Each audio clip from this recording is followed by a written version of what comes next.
There's some Patreon content for you, Ben. No, not really. That was the whole joke. About penises. We tell jokes here at Infinity Break. Hi there, I'm Ben Hamlin. About penises. Okay. Would you like to validate Johnny's sense of humor? Wait, do we want to go live, or did you just say? We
We're live. Lovely, thank you. Ta-da!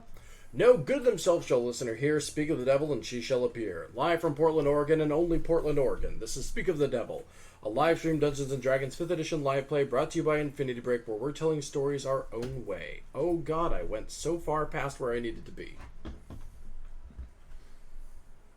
How are you guys doing today? Good. How are you, Ben? Oh, I'm doing wonderful. Thank you so much for asking. Okay. This show is broadcast live right here on twitch.tv/Infinity Break Gaming and on infinitybreak.net/SOTD. We encourage you all to participate in the adventure by taking the time to talk with each other about the show. We'll be paying attention to the story for the most part, but we'll be keeping an eye on the chat from time to time. Before we get started, could you please take the time to share our link around to help spread the word so that more people can join us on this devilish adventure? Thank you. We appreciate your support. Actually, you know what? It's been a full calendar month since we've last had a chance to stream. So everyone, let's go down the table and do our ever so brief character introductions, and also talk about us as real human flesh people, Oh. and not just constructs of fiction. Those of us You that understand? are real human flesh people. You're right. I'm of course a crystalline entity, like that thing that the Enterprise keeps running into. Oh, the I'm crystalline sentient entity? blood mist. Yeah, that. Sorry, hold that. I'm so sorry. Hold that thought. What, Johnny? I said I'm sentient blood mist. Oh, that's fair. Oh, what did I threaten to call you on the next show while we were at the comic book store together? Noted something hater? I don't know. Noted fun hater or something. Oh, noted Panda Express hater. No, yeah, there That we was go. it. All right. Well, that's the joke. So, Tara, let's start with you. What's your name? Good joke, Ben. My name's Tara. Yeah, I am. I play the role of Vermal, the Tiefling Blade Mage, with a. Well, I don't know how much of a chip on her shoulder she's got nowadays. Like, we've been so flippin' busy.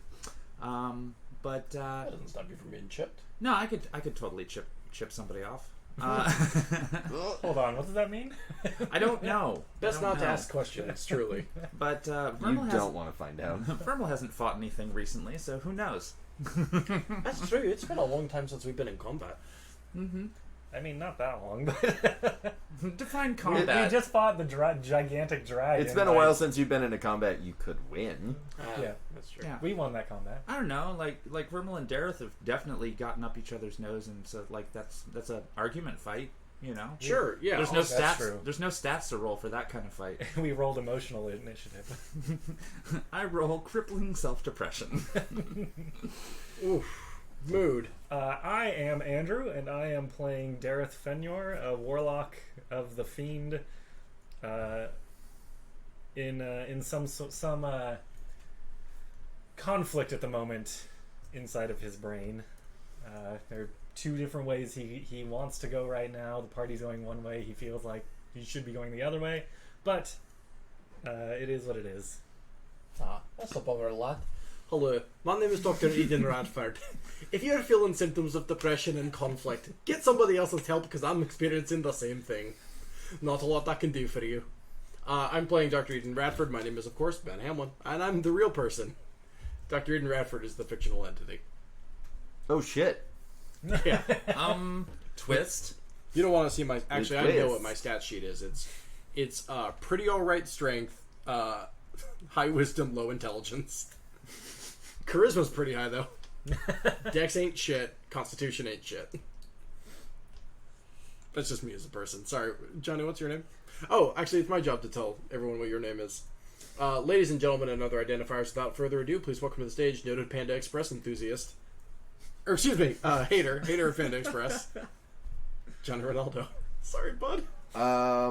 So, leading up to this point, the party has recently visited one of the levels of hell to have a meeting with a devil As named one Dizzy. does. What's that? As one does. Normal stuff. Like you do. Like you do. It's D&D, baby. Then they came back and began to investigate this homeless shelter that they are currently staking out. A young woman named Amanda tugged on, Vermal's pant leg and asked for help with the big scary monster that comes at night. Love And that movie. what was it? Dareth and the doctor investigated Gavriel's office, which went nowhere. Went to a brick wall. The door went to a brick wall. Some real Harry Potter shit. It's some real weird stuff going on at this homeless shelter. I believe we left you as you were prepping a stakeout, just as Vermal was being asked to leave for the night. Yeah, about all I remember is that Vermal gave some very encouraging words to a child, which is always good. You got to encourage those children. That's rule one. And then I was on the other side of the wall, I think scooting up a crate, specifically so that I could hop over in case of emergency.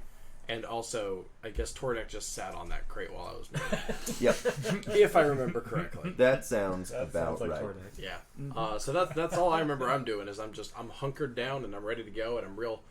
Oh, I had to sing in the last session. Yeah, I just yeah. remembered. I mean, you didn't have to, but You chose you to. definitely did. That was very much your choice. I believe the word was create a distraction, and boy howdy, Yep, did you. Which did I do Rocky Road to Dublin? What did I do? I don't remember. It was some sea shanty. Yeah, it Watch our definitely- last episode Yeah. if you want to hear Ben Hamlin sing. And Moving tell- on. In character, yeah. So yeah, you guys are prepping a stakeout, and the sun is setting, and it is becoming nighttime. Did we all synchronize our watches?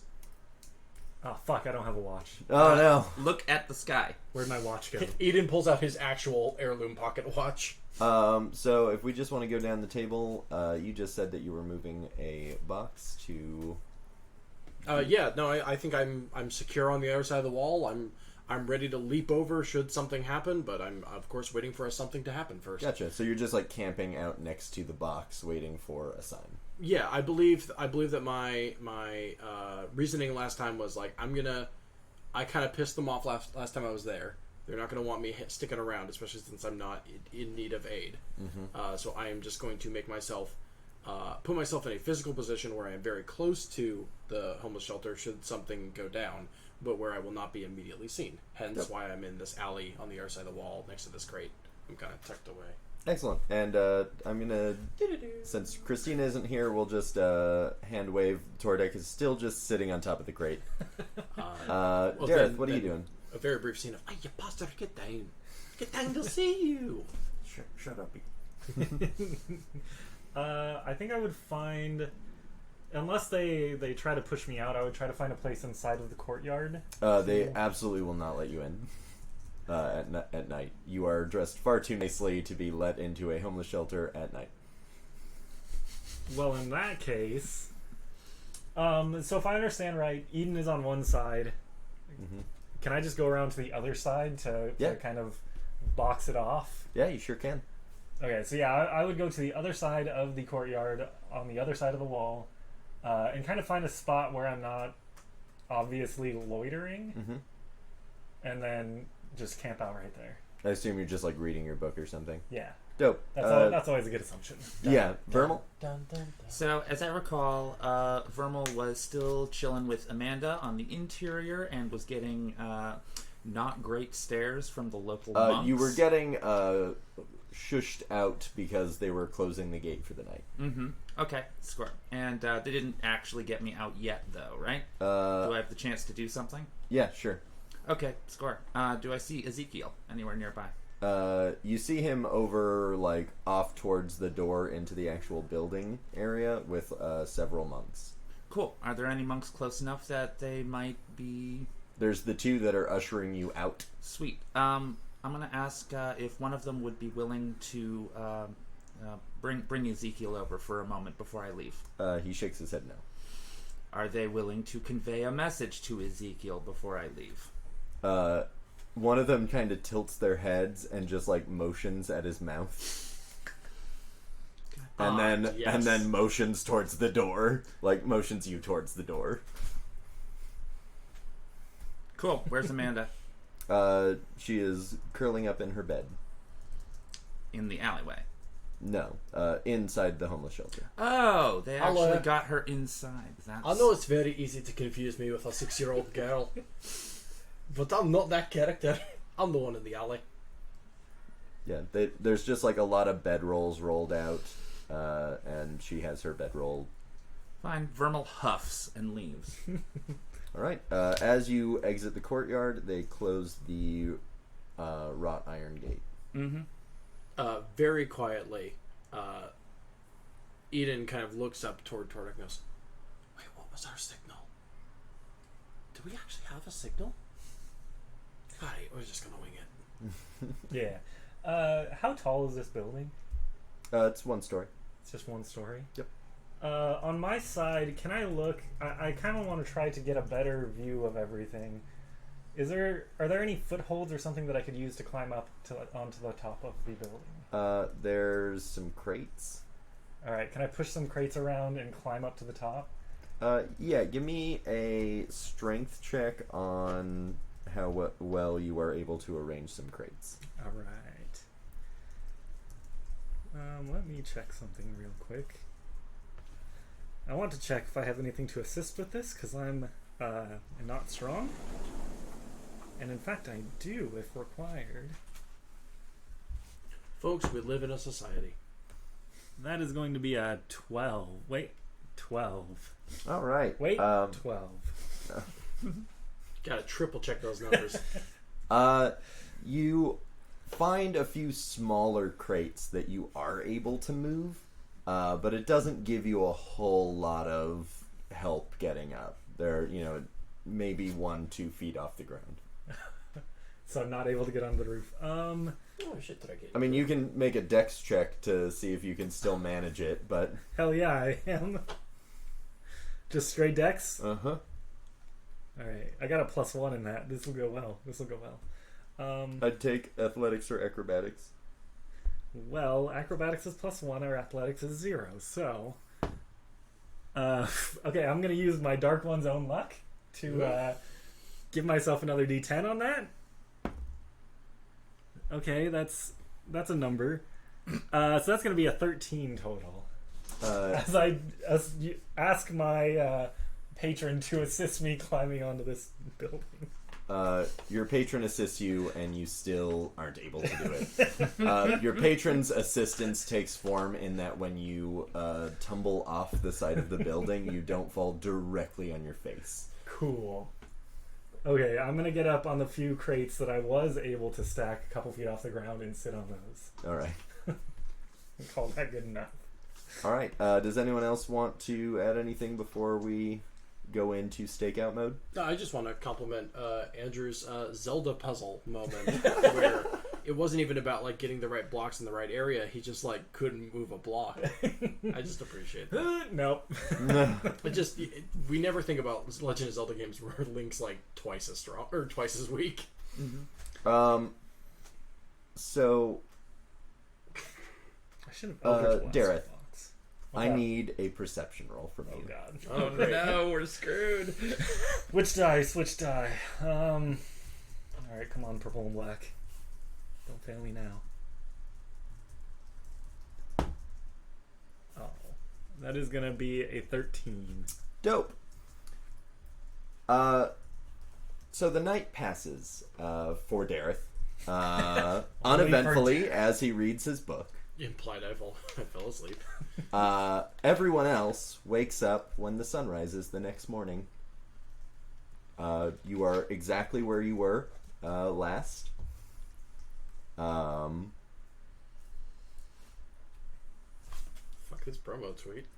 Any of you that are not, if you are out like where public people would walk around, you will notice a few pedestrians that are also waking up, confused why they are asleep in the middle of the street.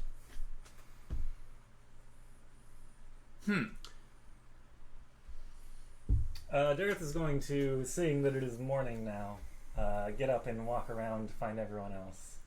You see your friends doing that waking up thing that they do sometimes. I don't know why, but... So You also see some pedestrians doing that waking up thing that people do sometimes. So Derek, Did you guys like plan a party without me? I don't know how this works. Do people usually just sleep in the street? I don't... So Dareth, were you implied conscious the entire time? Dareth is immune to sleep. Even Immune to sleep. I love that description.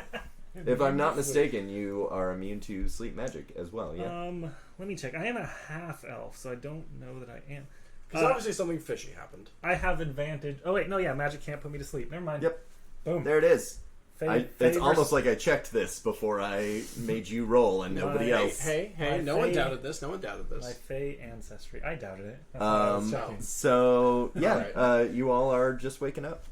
Ah, you fell asleep? I Yeah. walk over to whoever is closest. Oh, it's not me. Vermal. Yeah, I guess, because I'm responding.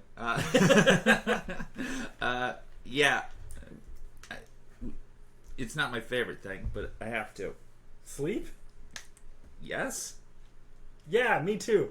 Did you see anything happen? Like, totally narrowing my eyes, just like, I know you don't fucking sleep. Did you see anything that happened? Did you see anything? While I was asleep? No. Well, I usually don't. I mean, I meant before you were asleep. No, it was pretty uneventful. Yeah, same. Let's go find the others. Yeah, I guess that's a good idea. Darius stands there and just shouts, "Eden!" Oh, sorry. Eden!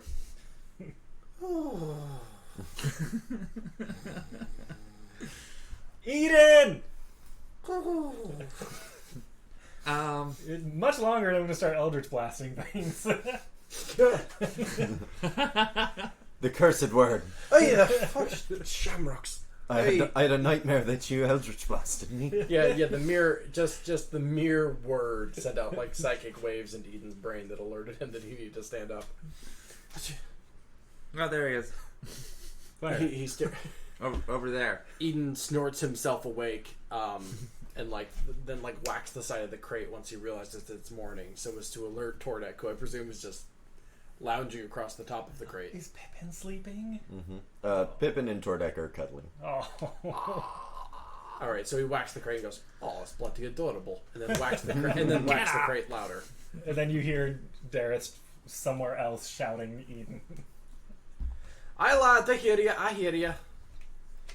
Eden gets up and starts walking kind of down the alley over to where he presumed. Well, he can echolocate. He's a bat. he can hear the direction. Yeah, he's a bat. Bat Eden. Anxiety man. Eden man. None of our jokes were good. No, I like Eden Man. I'm Oh, gonna go thank with you. Eden Man. Aha! I get that card. It's Yeah. a They Might Be Giants song. Oh. Really? No, No. but it sounds like it would be. I like that you get that card, like we're playing Cards Against Humanity or Apples to yeah. Apples or whatever. Yeah, that was the joke. Andrew, take one inspiration. Thank Yeah, you. that was a good joke, everyone. Good joke, Specifically, good joke. Andrew. All right. Eden, did you see anything last night? Lad, I'm going to be up front with you. Alright. I don't remember shit. It's like I heard the gate close, and then whoopsies, I'm awake. You fell asleep too? Yeah, lad. Uh, Looks like the same could be said for old Tordek over there, old Tordy Decky over there. I meant to stay awake. I wasn't tired in the slightest, but I just clang. Whoops. You know how it be. yeah. I haven't fallen asleep. Yeah. I haven't fallen. I actually genuinely don't remember if Eden knows that Darren. He suspects, but I think you're the stupidest one about that. Canonically.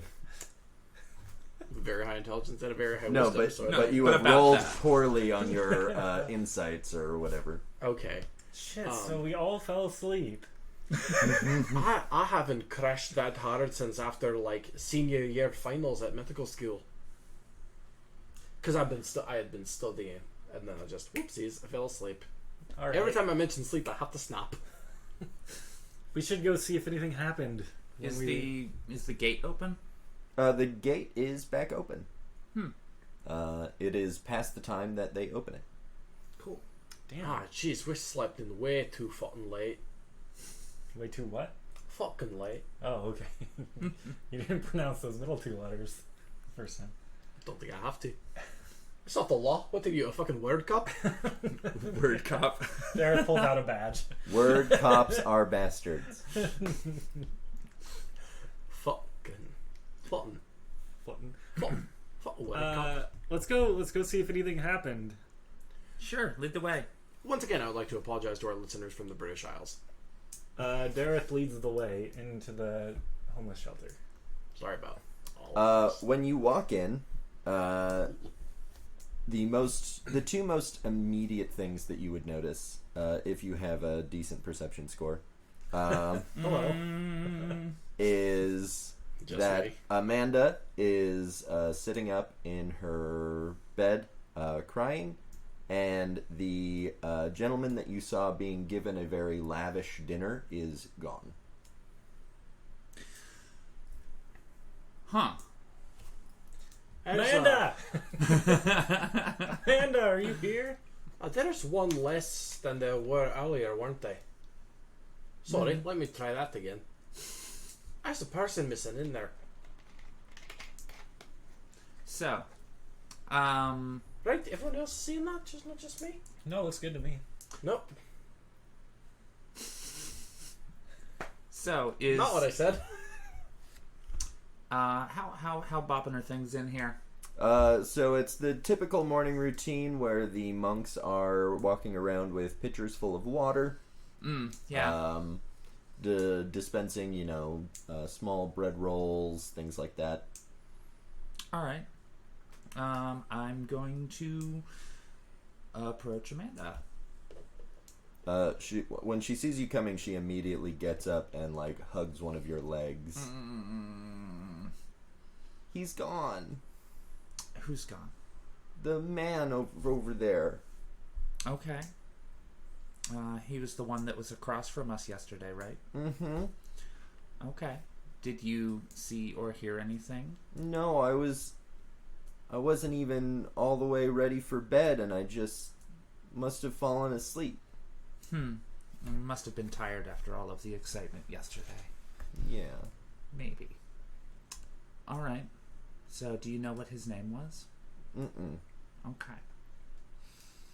Well, don't you worry, because now it is daytime, and it's morning, and so it's going to be a long time before you're going to have to worry about that again. So, go about your day, and I'll start investigating some more.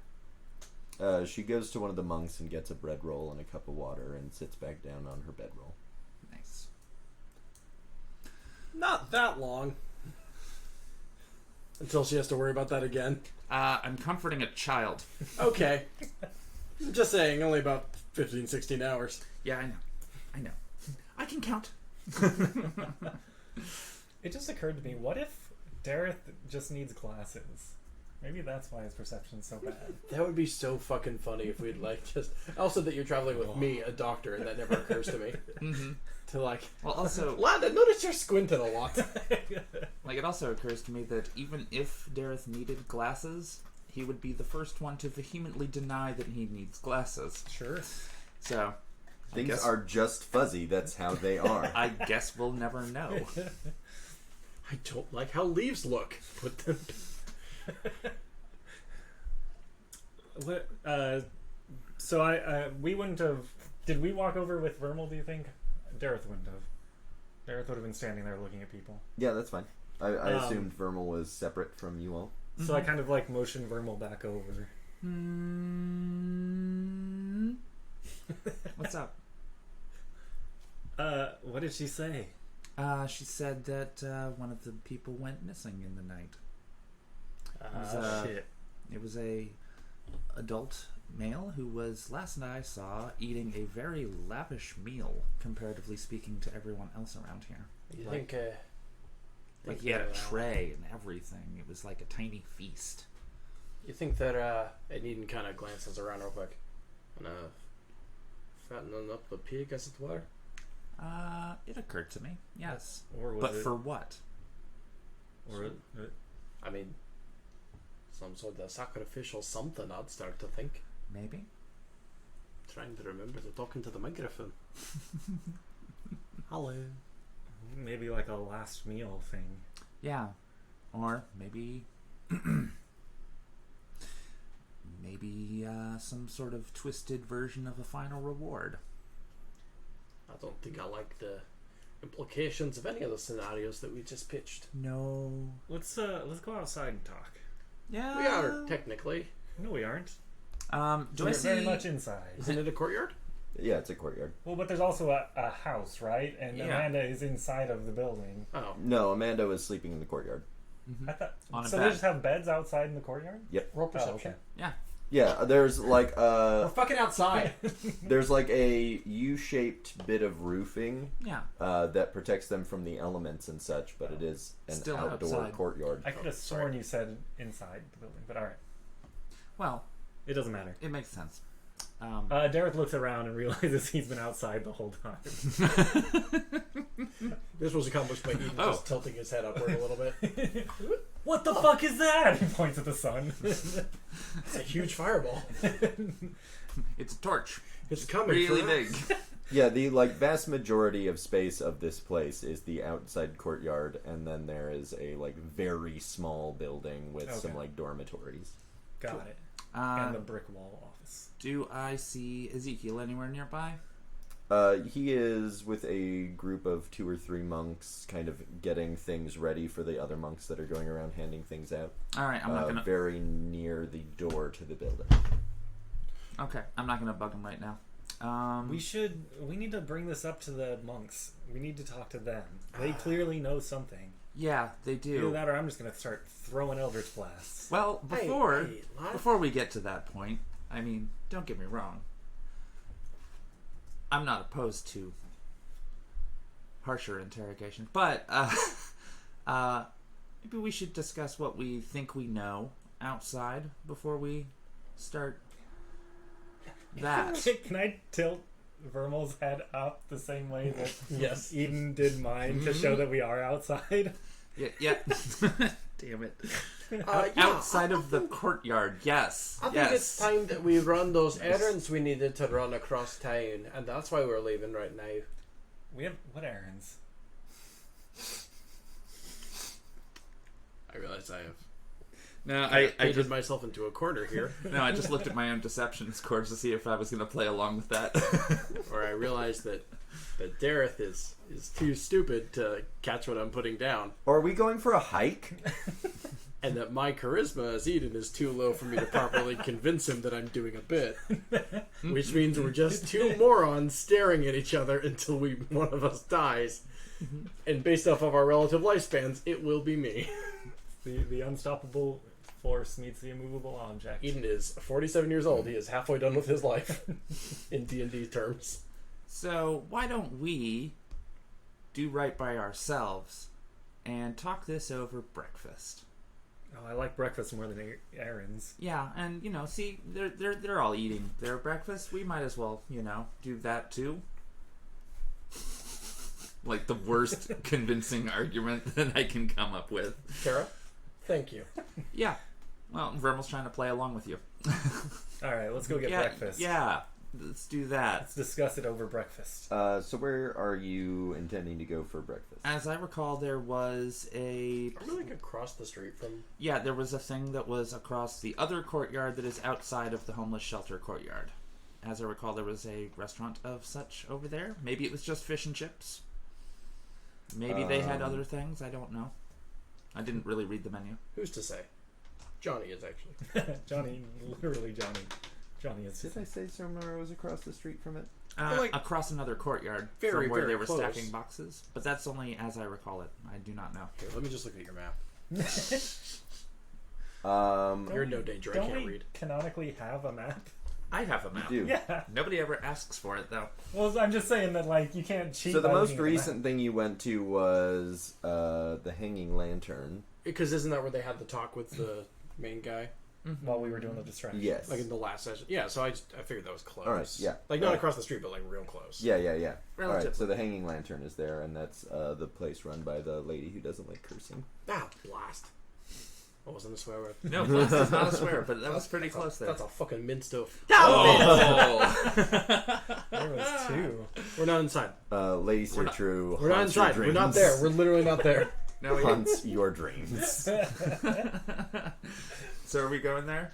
Sure. Yeah, I would love to go there. I mean, it's Eden's favorite place.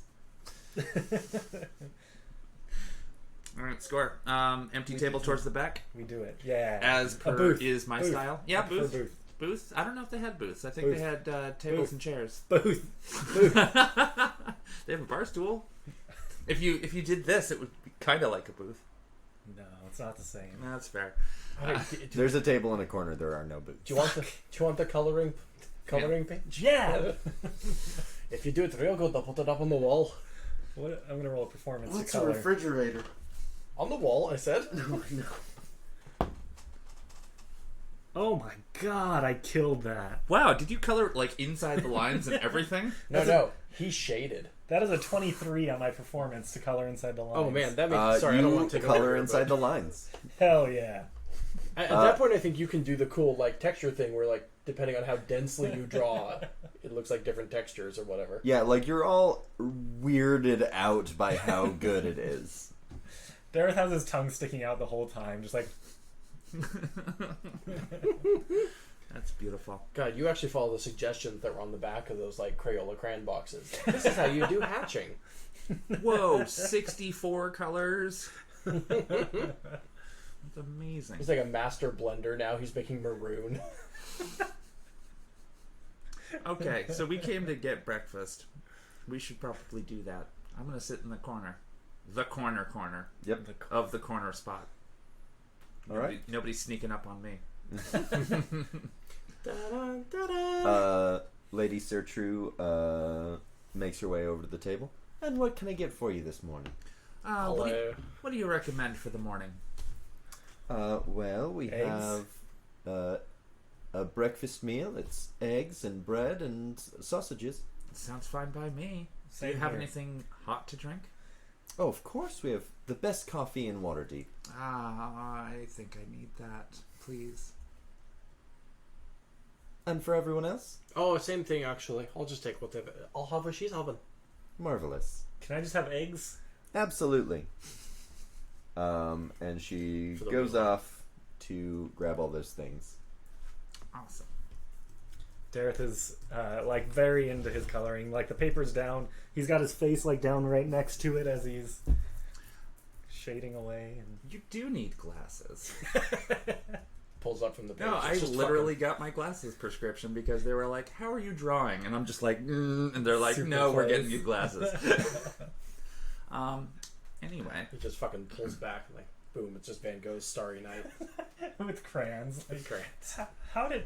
Okay. All right. Well, Eden thinks back to like the one site course he had to take in medical school about like the 8 different types of intelligence. He's like, oh, all right. nice use of negative space. So He holds up the piece of paper and it's the Speak of the Devil logo. I don't know what you were planning on us doing today, but like, wait, sorry, Yeah. this We're is the show. drawing. wait, we haven't seen a purple one yet. Where's Purple. this coming from? Oh no! Spoilers. Meanwhile, on the same placemat, I think Tara and Eden are doing that line box Oh yeah, game. because Tara and Eden totally hang out all of the time. Okay. Vermal. Oh, sorry. You're right. You're right. I know. I thought you were just being mean. I'm sorry. I know. I am my character, but Yes, Vermal and Eden, I think, are doing that line box game where you have to draw boxes to get points. Tic-tac-toe. No. No, it's just a grid of dots. Sudoku. No, it's a grid of dots and you draw one line at a time and you get points for squares. It's like on the back of like all placemats. Oh my god, I can't believe that. Vermal wouldn't play that. Alright. Oh, it's kind of fun. It's like Go, but it's for placemats. You just draw a line. You know what I mean? I disagree with that, but it's fine. I mean, it's about making. Just, All right. Are there any placemats in this place that we can draw on? no. Oh, thank God. No, this is all canon. Your food comes out. Oh, thank God. And also, I'm going to give her a hearty tip because she doesn't usually deliver it to the table. Alright. Well, that was nice of Subtract 2 gold. I will. Well, that was nice of you. Well, usually we have to go up to the bar. I have no gold. Me being nice to people is eating away at my gold. Me swearing is. So what are we here for? Oh my God. We were going to discuss our options with regards to the rumored wolf monster who is stealing people in the night from the homeless shelter. Ah, yeah. Like, the monks have to be aware, right? They have to be, or they have to be. Or else they wouldn't be making sacrificial lambs out of some of these poor displaced individuals. I assume at least most of them know something, but so many of them are not talking for whatever reason. But they also don't seem to be paying attention to any of the people under their charge that are talking about this creature and people going missing. It's like they're just ignoring a problem and hoping it goes away. Which means they're complicit in the problem. That's my argument. So we go in there and start fucking them up. Everyone go ahead and make direct eye contact with the audience. Mm-hmm. That's all. Go ahead. Oh, there's the camera. Dead ahead. Not hidden.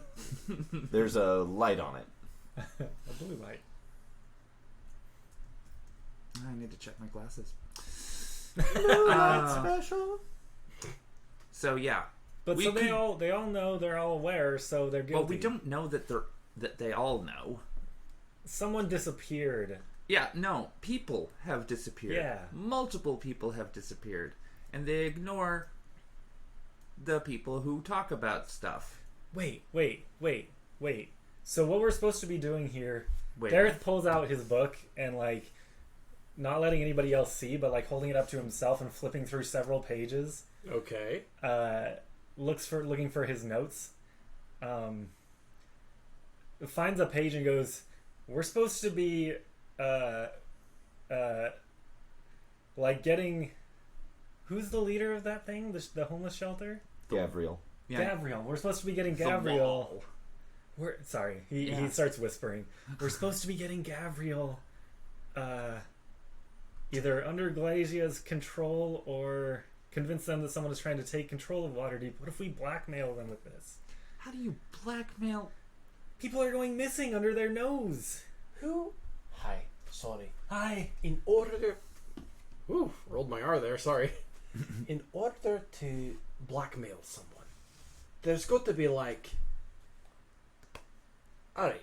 In order to blackmail someone, there's got to be like a sort of moral standard that people are held to, so that the blackmail like actually matters, you know? Who are we going to rat this guy out to? Who in Waterdeep gives enough of a shit? I mean, if we tell them that we know who they are and what they're doing, we could tell the newspapers, we could tell the town criers, we could tell people, and And what? it's going to cause problems for them. What kind of problems? What's going to happen? Is that we're literally the reason we're in this bloody city in the first place is because the fucking central government don't like give a shit. Wait. That's it. They don't give a shit. So we can't blackmail them. We can't blackmail these monks at all into assisting us. That's what I was Because saying. nobody cares. And furthermore, the homeless people would get caught in the crossfire of that. That would be kind of counterintuitive to helping them. Well, That's what I'm saying. Nobody gives a shit. The government doesn't give a shit. None of these people have been anything but rude to us. Like, if we're gonna rat somebody out, who are we gonna rat them to? It's based off my favorite scene from Batman Begins. It's not a joke. It's a documentary. Shakespeare. so maybe we Yeah, should just Batman Begins. maybe we should take things into our own hands. Well, here's the thing. When well- me and Tordek sat down with Gabriel to try to talk to them, like, it didn't go too terribly well. They dodged and weaved every single pointed question that I gave them, and then they ran away in a huff when I flat out accused them of being an angel. So, But Alright, so They're- they give a shit. let me talk. That's in character completely. I love Darren. Darren. Dareth just shushed you. I love this. Okay. Okay, so they ran away when you told them you know what they are. Yes. So clearly they have some sort of enemies they're hiding for some reason, Exactly. and they wouldn't want that exposed. Yes. Blackmail. Yes. True. Have you any indication of who those enemies might be? Does it matter? At the Yeah, we same got to time, target them. we're trying to. No, it doesn't matter. We don't have to know anything. We can bluff it. But- Shh, let them talk. But we're trying to get him. Don't shush me. But we're trying to get Gabriel on our side. Not Blackmail is necessarily. not necessarily going to do that. As long as they fall into place, it doesn't matter. True. Alright, what place are we trying to make them fall into then? I believe we're trying to convince them that someone is trying to take the city, Yes, and I they're brought that up. supposed to resist it. Yes, I Something like totally that. brought that up to Gabriel, and just basically his excuse was that he's doing what he can right there in the homeless shelter, and that's good enough. Well, that's not good enough. I know that. That's very... Alright. No, fuck if I know. All I'm saying is we don't even have to know who their enemies are to know that they have enemies and that we can bluff through it. Yeah. Vermal considers the last time somebody in the party tried bluffing. Who? Eden? Was it Eden? Vermal's It just was considering probably the Eden. last time that somebody tried bluffing. It was probably me because I have that negative charisma, baby. It might have been, but it also could have been any of us, honestly. It really could have been any of us. I'm just saying, what other plan do we have right now? I don't know, like, Ezekiel seems pretty amenable and actually talks to us. Okay, can we get Ezekiel on our side? That was why I scope out Ezekiel whenever we're there. Well, let's invite him to the restaurant and talk. Real quick, Ezekiel has only ever communicated to anyone in front of you Paper. using written words. Yes. Okay, just making sure. He has not spoken to you. No. Not speaking. No. Cool. Yeah, no, as long as you know that. No, totally. And also for the audience. Mm-hmm. Do you think we can trust Ezekiel? I don't know. He seems more trustworthy and willing to listen than anybody else around there. Most of the monks just give me dirty looks. So let's get Ezekiel cornered or by himself, and then we can Yeah, that's have the a discussion. That's the thing about him being by himself, is that he is oftentimes surrounded by other monks that he is helping. He seems to be, I don't know. Sounds like he needs a break. You're What? right. You're right. I think he does deserve a break. Yeah, I think so too. Mm-hmm. The way you two are phrasing that. Break! He deserves several breaks. Wait, are you talking about limbs? Because that's not what I meant. I don't know. Give Oh, me a okay. break. What are you talking Give me a about? break. Maybe he just needs a candy bar. Dareth forgot where he was. Where are we? Cool. So Eden tilts Dareth's head up to point out that it's inside. you're inside right now. For a moment, he goes to block the sun, and it's like, oh. Okay. So is that our roughshod plan? Is Talk to Ezekiel. talk to Ezekiel and try to get something? Yeah. Okay. Cool. So. Do you think Ezekiel knows about his boss? I don't know. One way to find out. Interrogation. No. What? No. What? What? No. I was going to say, like, that could be our first step into the foray of blackmail. If one of his most, if one of his most trusted monk friends were to have an inkling of his divine nature, then maybe that could be just the first step of, like, look, now one more person knows. Want to try for two? Or do you want to negotiate with us? I like this plan. Yeah? Cool. I thought of it just now. I'm glad. Okay, so we'll go back, Okay. ask if he wants to go to lunch, and then Mm-hmm. talk to him at lunch. Okay. Eden, you got any further thoughts on this? No, I don't know how this is going to work, but if it ends up working, great. I'm on board. Yeah. That's pretty much where I'm at. Well, have I ever talked to Ezekiel before? I don't think so. He seems nice. Let me do the talking. What? I'm going to have to object to that one. I'm gonna roll a persuasion. Okay. Against me? Yeah. Attempt to persuade me. Phew, that's not great, but with a +8, that's gonna be a 15. Can I counter that, Johnny? Score. Go for it. I'm gonna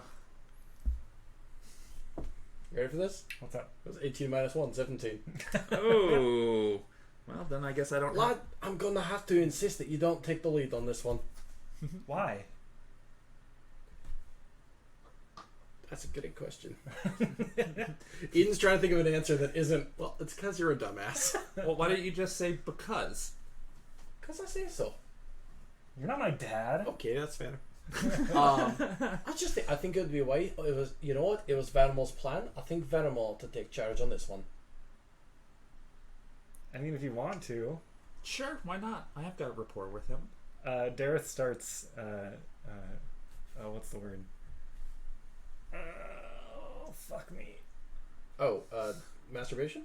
No. I'm pretty sure that's not what Dareth would do. When you're like mopey and angry. Oh, despondent. No, like it's moping. a not moping, Resentful. moping and angry. Angst. Resentful. No, Brooding. not brooding. I'm pretty sure it's brooding. These are all good words. Oh, no, it's a specific word that I'm trying to think Batman. of. It'll come up. Batman. It was Batman No. the whole time. Fuck, I think it starts with an S. Anyway, it doesn't matter. That's what he's doing. Somber. Smoping? Moping. That's not a... Oh, sorry, Tara. You're right. Batman is, though. Yeah, there we go. All right, score. Sulking? I think that might be it. It's literally sulking. It's got to be Brooding sulking. is close enough, though. He starts sulking. That's fair. I would just like to point out, you brought up Ezekiel, and you do have a written piece of correspondence from him that does make reference towards mixed feelings about things. Perfect. He's our in. Mm-hmm. Yeah. Even though I wasn't supposed to technically read that. And Nope. I am apologetic for that. Okay, let's go get Ezekiel. Cool. Finish your breakfast. Finish your eggs. Don't tell me what to do. Don't finish your eggs. Fine. Are you going to finish your eggs now? Dareth pushes the plate on the floor. No, no he doesn't. Lady Sertru murders you. Whatever you do, Roll a do new not character. finish your eggs. Roll initiative. Okay. Score. So I'm done and ready to try this again. All right. So you're heading back to the shelter? Yeah. Go. When you get back to the shelter, Tordek and Pippin are still asleep on top of the crate. Sick. They just went back to sleep. They're tuckered out. Let them rest. It's got to be the safest place for somebody to rest, without supervision during the day. In an alley? Yeah. In an alley next to a homeless shelter. Alright. Yes. Score. So when we get there, I'm going to immediately start looking around for Ezekiel. Ezekiel is helping to clean up after breakfast. Excellent. Cleaning up in what way? Like, Just gathering empty cups. Mopping up the blood. Jesus Christ. Hell of a breakfast. ravenous breakfast. I mean, that's what's implied. is happening. Helping people roll up their bedrolls and stick them, off to the side to create a more open space. Score. I'm going to help with the dishes. As in picking them up, not carrying them anywhere in particular. Gotcha. Well, as you start doing that, a monk kind of approaches you and like, Oh, yeah, totally. and then kind of like ushers you to stop. Aw, you don't want help? And then goes about picking things up. Fine, I just go over to Ezekiel then. He waits. Vermo grabs the latex gloves and starts sudsing up the dishes. I was ready to do dishes if it would help. Alright. But all the same, I'm gonna have my sheets of paper already ready, and basically start off with like, do you suppose that I could interest you in a chat when you're not otherwise occupied? He nods. Okay, score. Because I would like to discuss something that is concerning at length with you, and you seem to be somebody who is willing to listen. And he just motions at his mouth and kind of goes, "Yeah, like I can't speak." Yeah, so I'm gonna be like, what is a good time for you? And offer the paper. If you would like something more substantial to write about. He just writes, "Where?" ? How do you like fish and chips? Oh. Okay, that's fair. He writes down, I prefer to steer clear of the mob. That's Genuinely delighted that joke of mine became canon. That's great. I can appreciate that greatly. So the restaurant inn that we were just at is not mob controlled, is it? As far as I know. He just draws a lantern. Oh, sweet. Yeah, cool. Yeah. When will work for you? He looks at his non-existent wristwatch and holds up 5 fingers. So late afternoon, early evening? 5-ish? He says, in 5 minutes. Oh. Understood. Cool. Good, because we didn't have a Awesome. side I'm going quest to head do. back then. Yeah. I'm going to head back then and make sure that I am there. And hopefully still in my same spot at the table. Did Dareth and I move? Are we maybe still holding the table? Nah, I'm working on this drawing. So, alright, so we're still holding the table. Alright, so you're all back. You're all at the Hanging Lantern. After a little bit, Ezekiel joins you there. He looks very out of place in his white robe. Hello. How busy is it in here? It's pretty dead. Nice. Good. Excellent. Not as dead as it could be. So, can I offer you anything? Like my treat? Get you something? He writes down water. Water. Fair. Ah, you get a man of bold taste.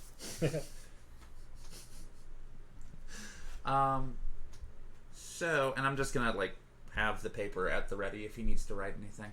But so we've been hearing from a lot of individuals in the shelter that people are going missing, and it seems that a lot of folks are not really paying attention to the folks that are bringing that up. I was wondering if you had any perspective or thoughts on that particular issue. Ezekiel looks very sad, but does not make any motion towards writing or expressing anything. He just is staring at the table and looks like sad. Mm-hmm. Ah, big mood, big mood. We want to help. We understand that you might be so close to the situation that you can't do very much or feel that you can't do something, but we do want to help the people here. And if you have any insight, we would appreciate being able to hear it or see it.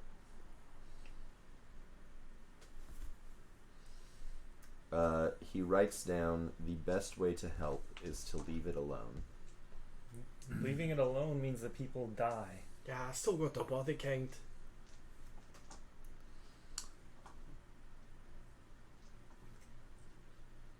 So, another question that I had was, how much do you know about Gavriel? Not much? Birthday, star sign, what are we talking? He chuckles. Well, I have some concerns personally about Gavriel. Might be a good individual. They seem to have their heart in the right place, but they also seem to think that doing nothing about an increase in missing persons is also the best that they can do. But I also have a bit of information and evidence that they could be doing more. They're simply choosing not to. And I find that to be concerning, considering that he seems to be ostensibly in charge at the homeless shelter. Gavriel looks conflicted, but doesn't say anything or write anything. The thing is that Gavriel is somebody who I believe's heart is in the right place, but they just are unwilling or unable to do more, even though they have the ability to. And they seemed particularly concerned when I mentioned that there might be some aspects of higher powers at play here.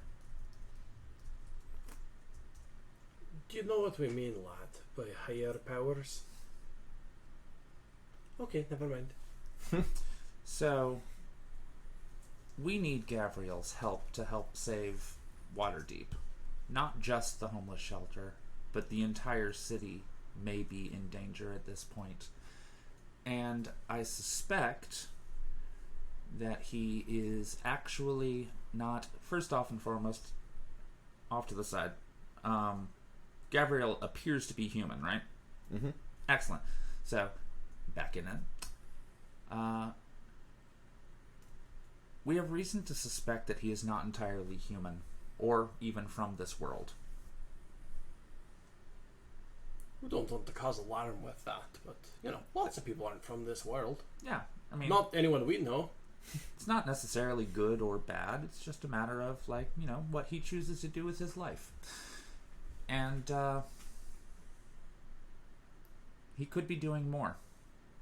And we're concerned that if people are going missing under his watch, that there might be a conflict of interest to your cause of being helpful to the populace. Because if people are going missing, a little girl named Amanda told us about a wolf-like monster that she has seen taking people away in the night. When you start talking about that, Ezekiel visibly tenses. Are you okay? He shakes his head no. You knew about this already then? He writes down, I can't talk about it. Can't like you won't, or can't like you can't? He opens his mouth, and you see that his tongue is removed.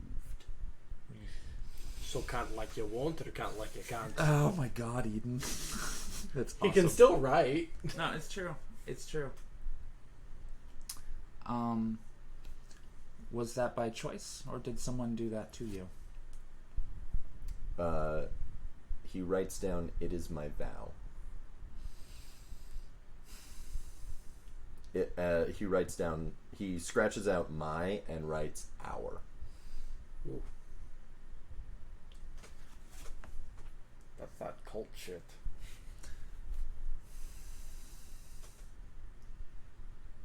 Well, obviously you can communicate, but you cannot speak of certain things. Am I interpreting that correctly?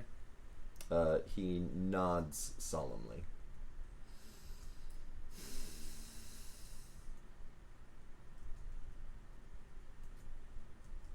Chime in anytime, anybody else. I'm trying. Lad, I hope that didn't come off as flippant, but can you do what you're doing now with the writing? Can you tell us about it, even if you can't talk about it? Is this due to your own volition? Or? He writes down, my order has protected this secret for thousands of years. I am not the link that breaks in this chain. Thousands of years? Ah. So are there thousands of dead? Well, I'm sorry, that if it's one a night, that's... Eden doesn't quick math. Well, that's a lot of thousands, though. That many had died. Gabriel just looks sad again. You're okay with that? I got this team, don't worry. Do you? Well, no, hold up. That doesn't mean we're gonna succeed. That means my character has... Oh, no. has Into it. my character, the Doctor, the Healer, is a little mad about this flippant...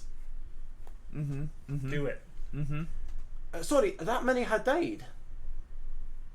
He just is staring at the table and does not respond. Eden twists his body to get underneath his eyesight so that he can't look down at the table without looking at Eden. Sorry, are you okay with that? I don't give a rat's ass if this is a 1,000-year-old tradition. What tradition is worth a person dying every night? Assume it's every night. Even if it ain't, then we're talking at least 100,000 people. I'm losing my voice a little bit. He writes down, we have saved more than that. From what? Yeah, my friend's got the point. From what? The city. Is the city a monster? Well, yes. He looks at you incredulously, like, Well, yeah. have you been here? But wait, like a metaphor? Or So you've saved more than have gone missing. Are you telling me that they might not be dead? They might just be somewhere else? He just looks sad again.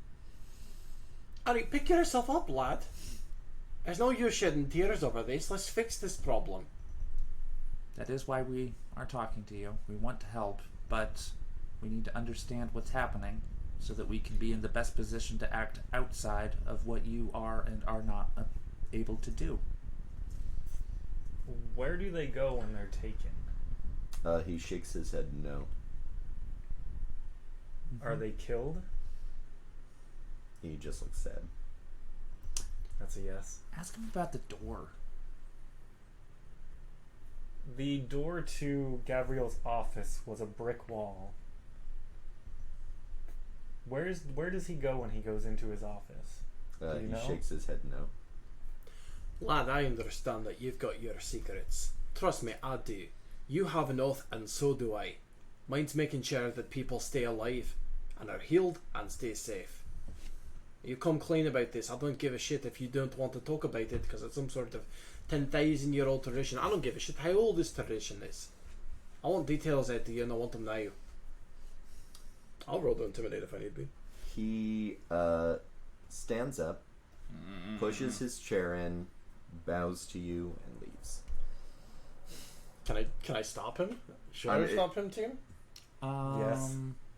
I don't know. You just pushed him away, so I kinda wanna, fuck like, him is what I I kind of want think. to Mjolnir my hammer out at the door, like block the door. how quickly does I'm he walk? 100% sure that Lady Sertru would murder you. I am okay. Well, point taken, but I'm Also, 1,000% sure I can't do that with my hammer. Also, how many times were you swearing in convincing Oh, him to fuck. stay? Yeah, whatever.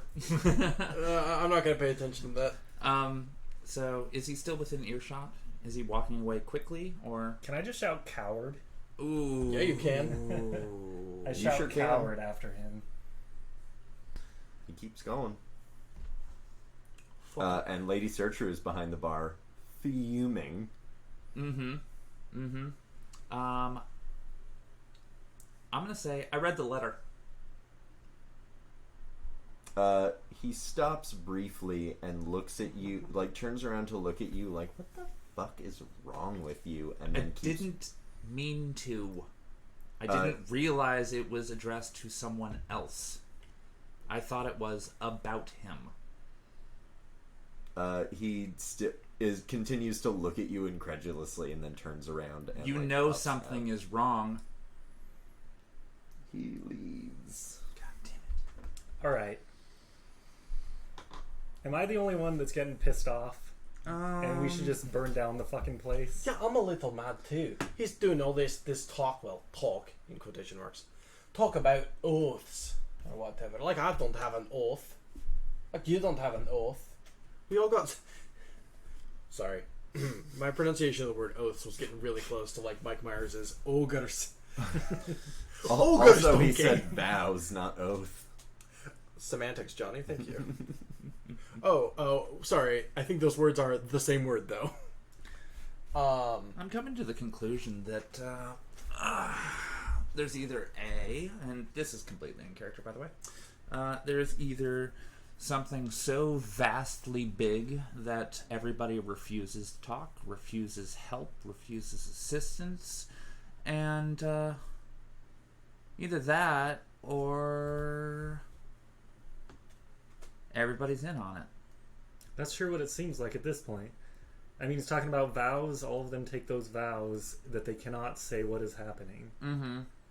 So they're complicit in whatever is happening. Yes, but they're saving more than they admittedly are letting go missing. And by letting go missing, I don't know if that means they have a direct hand or they simply acknowledge.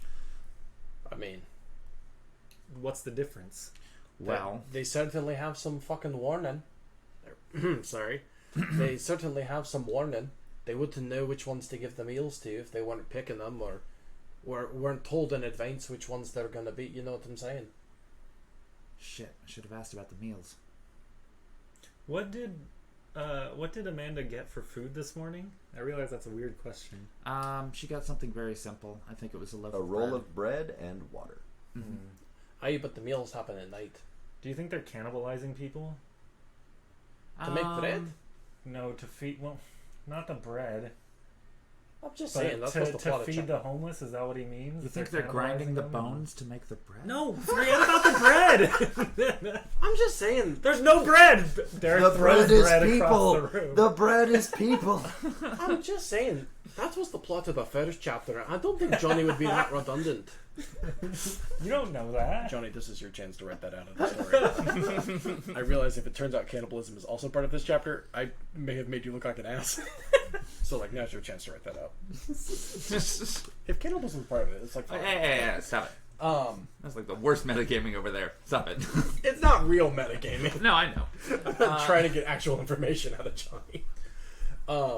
Aye, lad, but the or whoever said that. Aye, but the fattening meals, the big ones, don't those happen at night? Yeah. Yeah, So what you had this morning is irrelevant. yeah, I know. But it's not just her. She's just the one who will actually talk to us.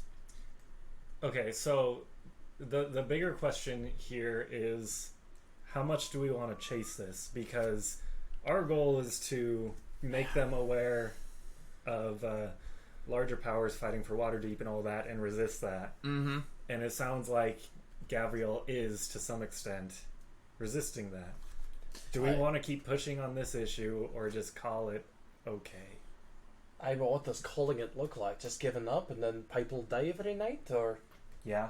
oh well, That's not our mission. that's the same. That's the same. That's the same stuff he's talking about, though. Oh, it's the quest or whatever. It's the vows, the oath. I'm not the one to break the chain. I won't upset the system. That's this. You just called him a coward for that same stuff. Oh, give me the okay and I will go in there and start shooting people. But Alright. that's not my question. Here's the. Wow, I don't like that I said that. Call your senators. Sorry, team. Alright, Okay. here's the okay. Here's the green stamp of approval. Do you all know what stamps are? Yeah, probably. Yeah, rubber stamps are a thing. Yeah. Here's your stamp of approval. Let's over. Nah, hey, you're right, lad, you're right. When you're right, and that's rare, but you're right. So, here's my position. We've got 4 other people that we need to track down somehow. This was our best in, and we're getting nowhere. And Well, are at we this though? rate, I mean, I feel like we've already got our answer. yeah, we got some answers, but we got no solutions. Dareth, that gif of like all the equations and stuff going around his head. Answer equals solution. The answer is solution. Duh. No. But yeah.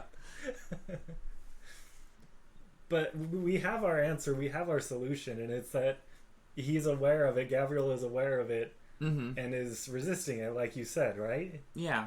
So and our they are job pushing, is done. and they're pushing us out. Yeah, but yeah. Like, I would love to help these people too, but are we going to go in there and fight this thing? They won't even acknowledge what it is. Exactly. They know that something is there. Or do we just accept that they're helping people and also sometimes killing people? I'm not willing to accept that, frankly. No. Not as a doctor, I'm not. As Eden, I don't give a shit. As Dr. Alfred, I do. I will remind y'all. So what are you suggesting? Okay. Well, I'm saying, do we move on?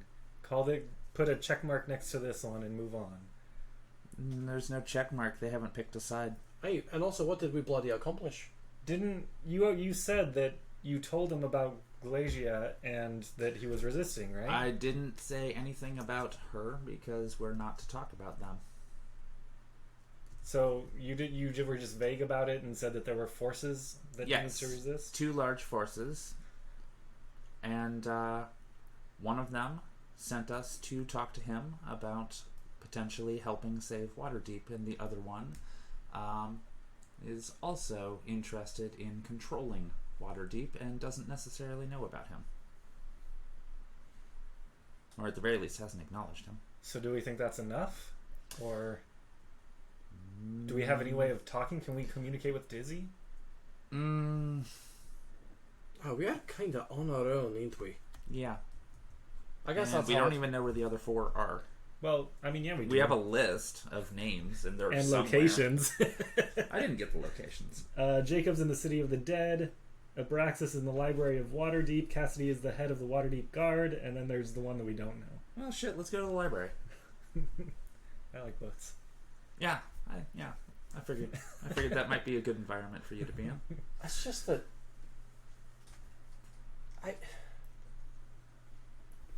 But I'm coming back here at the end of the night. that's what I'm worried about. Because if we don't do anything today, that's another one bites the dust. Mm-hmm.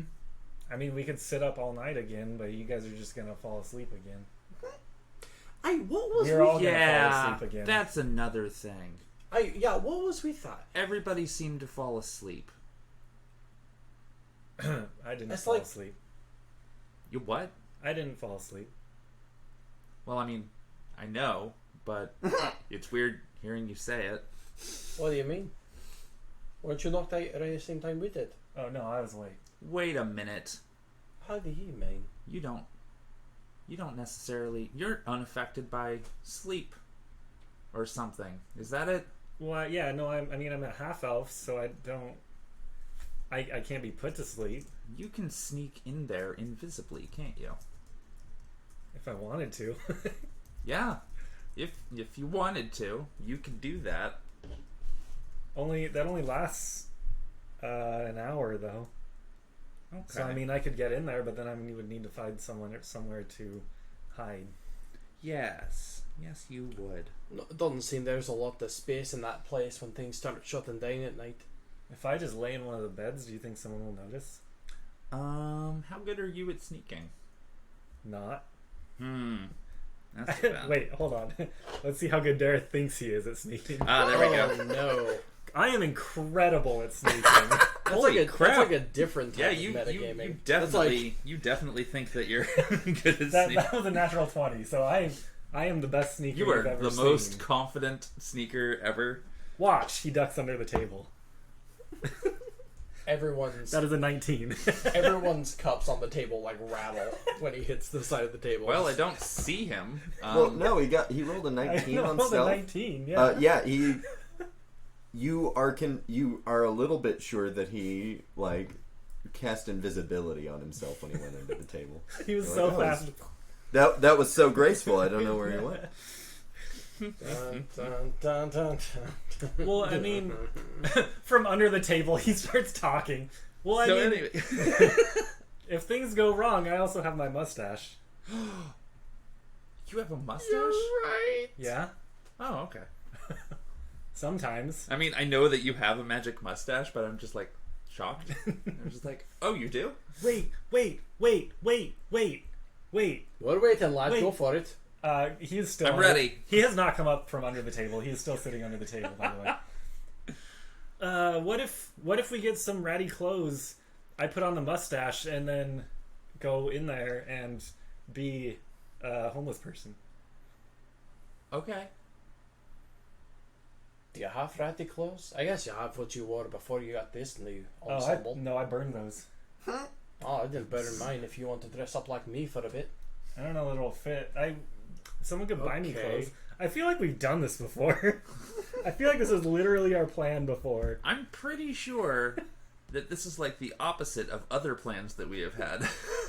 Yeah, we've had plans to dress up nicer to get into places. Like, I'm legitimately having deja vu. Like, we already had this discussion because I swear we went and bought The crappier reason clothes. that Eden finally buckled down to buy the newer, nicer clothes was for something like this. Right, but no, I specifically remember buying worse clothes. Oh. So one of you that have money, buy me some bad clothes. Wait, yeah, you had a whole interaction with a Yeah. shopkeeper at a stall. Yeah. Mhm. See, Yeah. I'm not crazy. So I think you have ratty clothes. I did not write it down, but So you have ready clothes I have ratty for clothes. the sake of moving on. Dareth starts rummaging through his pack. I thought you were going to say ripping up his clothes. just right here, Yes. underneath the table. I also still have. Do you hear fabric tearing? Hear something. It goes back together. It's fine. Eventually, yes. I also still have the horn from the bugbears in my bag. Nice. Yeah, that didn't end really poorly. Actually, that worked really well for us once. Yeah, I mean, until they invaded the city. Well, fuck the city. We survived, right? I mean, it hurt the most vulnerable. Whatever. Yeah, Have it your only- priorities. It only hurt the worst, most vulnerable populations, and then, oh yeah, I had to do a fucking jailbreak. And it worked, right? It did, but Boom. wasn't That's fun. the problem. Okay, Dareth starts pulling out his commoner clothes and starts stripping underneath the table to put them on. Well, he's so stealthy. No one knows. No one you, can tell. you definitely know. Everybody definitely knows. Again, Like, as Vermal and Eden are still on top of the table, I guess Tornix there too, are still on top of the table. no, Just everyone. Tordek's still taking a nap. Yeah. Oh, The all right. important part of that stealth roll is that Lady Sertrude doesn't look over during this process. Yes. Just like as we're sitting there, every once in a while, again, both of our like mugs just clunk clunk as the Like, whole table rattles. elbowing your legs and stuff. I Okay, but that's like the whole day. I swear to God, this was our actual plan from last time, and nobody remembered it. Like from a month ago. Oh Yeah, no, yeah. I did mean- suggest like that. It's smart. I think I did suggest that Vermal go back inside, but yeah, it didn't occur to me that you had the mustache. That's a good plan. Yeah. But that'll be tonight. Do we just hang out until tonight? Well, we could go to the library. Yeah, we go to the library. You know, maybe Gareth there'll be Puts some back sort on of his nice. maybe there'll be some sort of demonic book for me to fight. You know? Okay, I like that. No. So we go check out the library. Yeah, because we're looking for For- somebody at the library. Abraxas. This is going to be fun because this is the very first time that you've ever been to the Castle Ward Yay! in all of your time in Waterdeep. Didn't we go to the library before? No. Did you? Twice? No, Oh, that was a bookstore. we Yep. went to Orsabas. No, we went to a library because we had to find the map of the sewer system. Percy did that. Oh, yeah. I think Yeah, Percy and went Percy to the- drug us along, and Oh, as I right, we recall, most of the librarians took issue with you for a little me? bit. It was also no. Or it was it you? It was me because I kept because we tried to do the oi we're bug inspectors or whatever, and I kept trying Yeah. I kept joke. Ben Hamlin, not even the character, started joking. I cast like summon bugs or whatever. Like that was a whole bit that we did where Yeah. we tried to sneak into the library even though we didn't really need to sneak into the So library. is that the same library that we're talking about? Yeah, I guess so. Oh, okay. Sorry to spoil your moment, Johnny. All right. Oh. Yay, we've I been don't here remember before. that at all, Mm-hmm. but I also have a notoriously bad memory. It happens. That's You're- why we are here for each other. Dareth puts back on his good clothes. Yeah, that was some collaborative remembering. Mm-hmm. All right, so yeah, you make it over to the library. Cool. It is a large, grand building. Mm-hmm. Oh, they probably go by some other name, don't they? Or do they? I don't know. We'll find out. Gabrielle didn't. That's true. What was it? Braxis? Abraxas? Abraxas. Library of Abraxas. Waterdeep. Potentially bribable, I have in my notes. Huh. That's always nice to know in advance. I suppose. Or that's always nice to know in advance. Me, Ben Hamlin, a person. Since you're talking about your notes, so. No, this is Dareth's notes. Oh, He has his it's book so out nice to and know is looking that. at his notes. Heidi day, says Eden. I don't remember how things were last time we went in here, so I'm gonna walk in the front door. All right. It is an absolutely huge building. It sprawls out like, think like 3 super Walmarts crammed together. And it's just aisles and aisles of books. It's about 8 stories tall, and there are spaced out gaps that go basically like allow you to like look up or down all 8 stories. It is a huge, very open, very ornate like a lot of time and care and effort has gone into this because it's not, no part of it is in disrepair despite its immensity. Was it this big from the outside? Mm-hmm. See, this is where the Waterdeep tax dollars are going to. Which is good, because a well-informed populace is a healthy populace. Can they read? What's the school system like? Okay, you're right. It's almost like it's in a really high-end ward because it's a class thing. Also, I think about the education I system in know. Portland a lot. I'm like, we got great libraries. Is anybody using them? Cool. So, how do we go about finding a person? I'm sure there's someone at the front desk, right? There are 2 people at the front desk. Do either of them look like an Abraxas? I don't know what that means. It's Neither simple. of them are ancient. It's a simple question, Johnny. Neither of the people look like angels. Damn it. Art? Dareth sits down. Sits down and reads a book. Just right there sits down crisscross applesauce. I Folks, give as up. someone who just saw Jupiter ascending for the first time last night, that was a wild question. Anyways. Okay. Eddie Redmayne's character is in Abraxas in that. Okay. Moving on. Okay, I'm sorry. I'm just telling you a fun fact about a film. Yeah, Dareth has given up. Seriously? Like, already? After everything we've done today? I don't know if either of them are in. my I think that God. this is a really good point for us to take a quick break, and we will continue with the library adventure when we come back. Sounds good. All right, folks, thank you very much for watching. We will be back in about 5 minutes' time. Do you want me to move it? Yes, I do.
Nope. Oh, boop.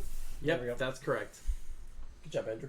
Thank you. Hey folks, welcome back to Speak of the Devil. Before we get started, I'd like to take the time to tell you about some of the other shows right here on the Infinity Break Network, specifically some of the other streaming programs on the Infinity Break Network. And there's no better show to talk about. Another show we can talk about is... Sorry, Nikki. So, we're talking about Laia. Yes. One of the greatest shows about adoption I've ever encountered.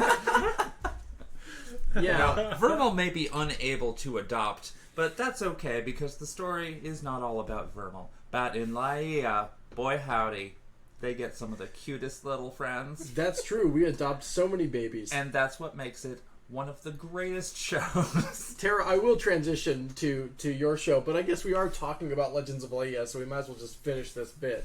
You can listen to the Legends of Laia, you can listen to and watch the Legends of Laia every other Sunday right here on twitch.tv/Infinity Break Gaming at 6 p.m. Pacific Standard Time, featuring the incredible vocal talents of Johnny Ronaldo, Andrew Akel, That's me. and myself, Benjamin Hamlin, as Hugo Chanomenegas, as Roberto Fontaine. It is What about Maddie? And Maddie is there too. Mm-hmm. Maddie's a cop. Maddie plays a cop. Plays a cop. Yes, plays a cop. Legends of Laia is, of course, every other Sunday right here on Twitch.tv. It is a madcap adventure across a fantasy continent that has been split in two by a horrific canyon of darkness called the Void and the Abyss. Or, excuse me, just called the Abyss. The Abyss. I pay attention. I'm in it. Right now, we are presently struggling to retrieve two extremely powerful magical and mystical gemstones from a powerful orc lord and his horde of orcs who have us completely surrounded. I genuinely don't know how we're going to get out of that. Diplomacy. Orcs love Invisibility spells. It must be nice, my friend, to have magic. I mean, So- it must No. be nice. It's pretty cool. I'm planning to talk his ear off and persuade him. Well, I'm While I invisibly steal it. Well, I am very excited for what is to come. Also, deeply terrified. That's Legends of Laia every other Sunday right here on twitch.tv/Infinity Break Gaming, and available on our YouTube as a YouTube video series, and of course on available on any podcasting platform as a podcast. Of course, any discussion of Legends of Laia kind of warrants the show that comes immediately after it. Let's talk about City of Thorns. Tara, what's new in Cyberpunk Portland? So much is happening. It is the biggest clusterfuck that I have ever had the pleasure of helping with. You say helping with as if you are not the captain of that enterprise. I may very well be the GM who is technically in charge of the story. But I I know cannot do it. collaborative I storytelling. cannot do it without all of the amazing personalities that are brought to this show. Such as and including. Such as good old Johnny Ronaldo over here as Titus Kovlovsky. Titus Kovlovsky. I know that guy. Yeah, Titus Kovlovsky is very, very Titus. And we love it. But we've also got Hecate Nichols as Alice Aurora, and we've got Eric Stone as the adorable Geist. And, That is a way to describe Geist. adorable is definitely one of those words that I use as a double-edged sword. You could say that they're adorable, but you could also say they're adorable. But they just recently have escaped the Mansion of Horrors and recently rescued an entire other team of runners and are currently dealing with the fallout of that in the in-character chat, which is accessible to those who are willing to donate to our Patreon.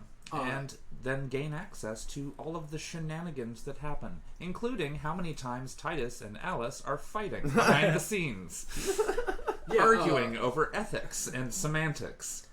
Two things right off the bat. One, I didn't realize you guys had made it out of the mansion. Congratulations. Yeah, we did it.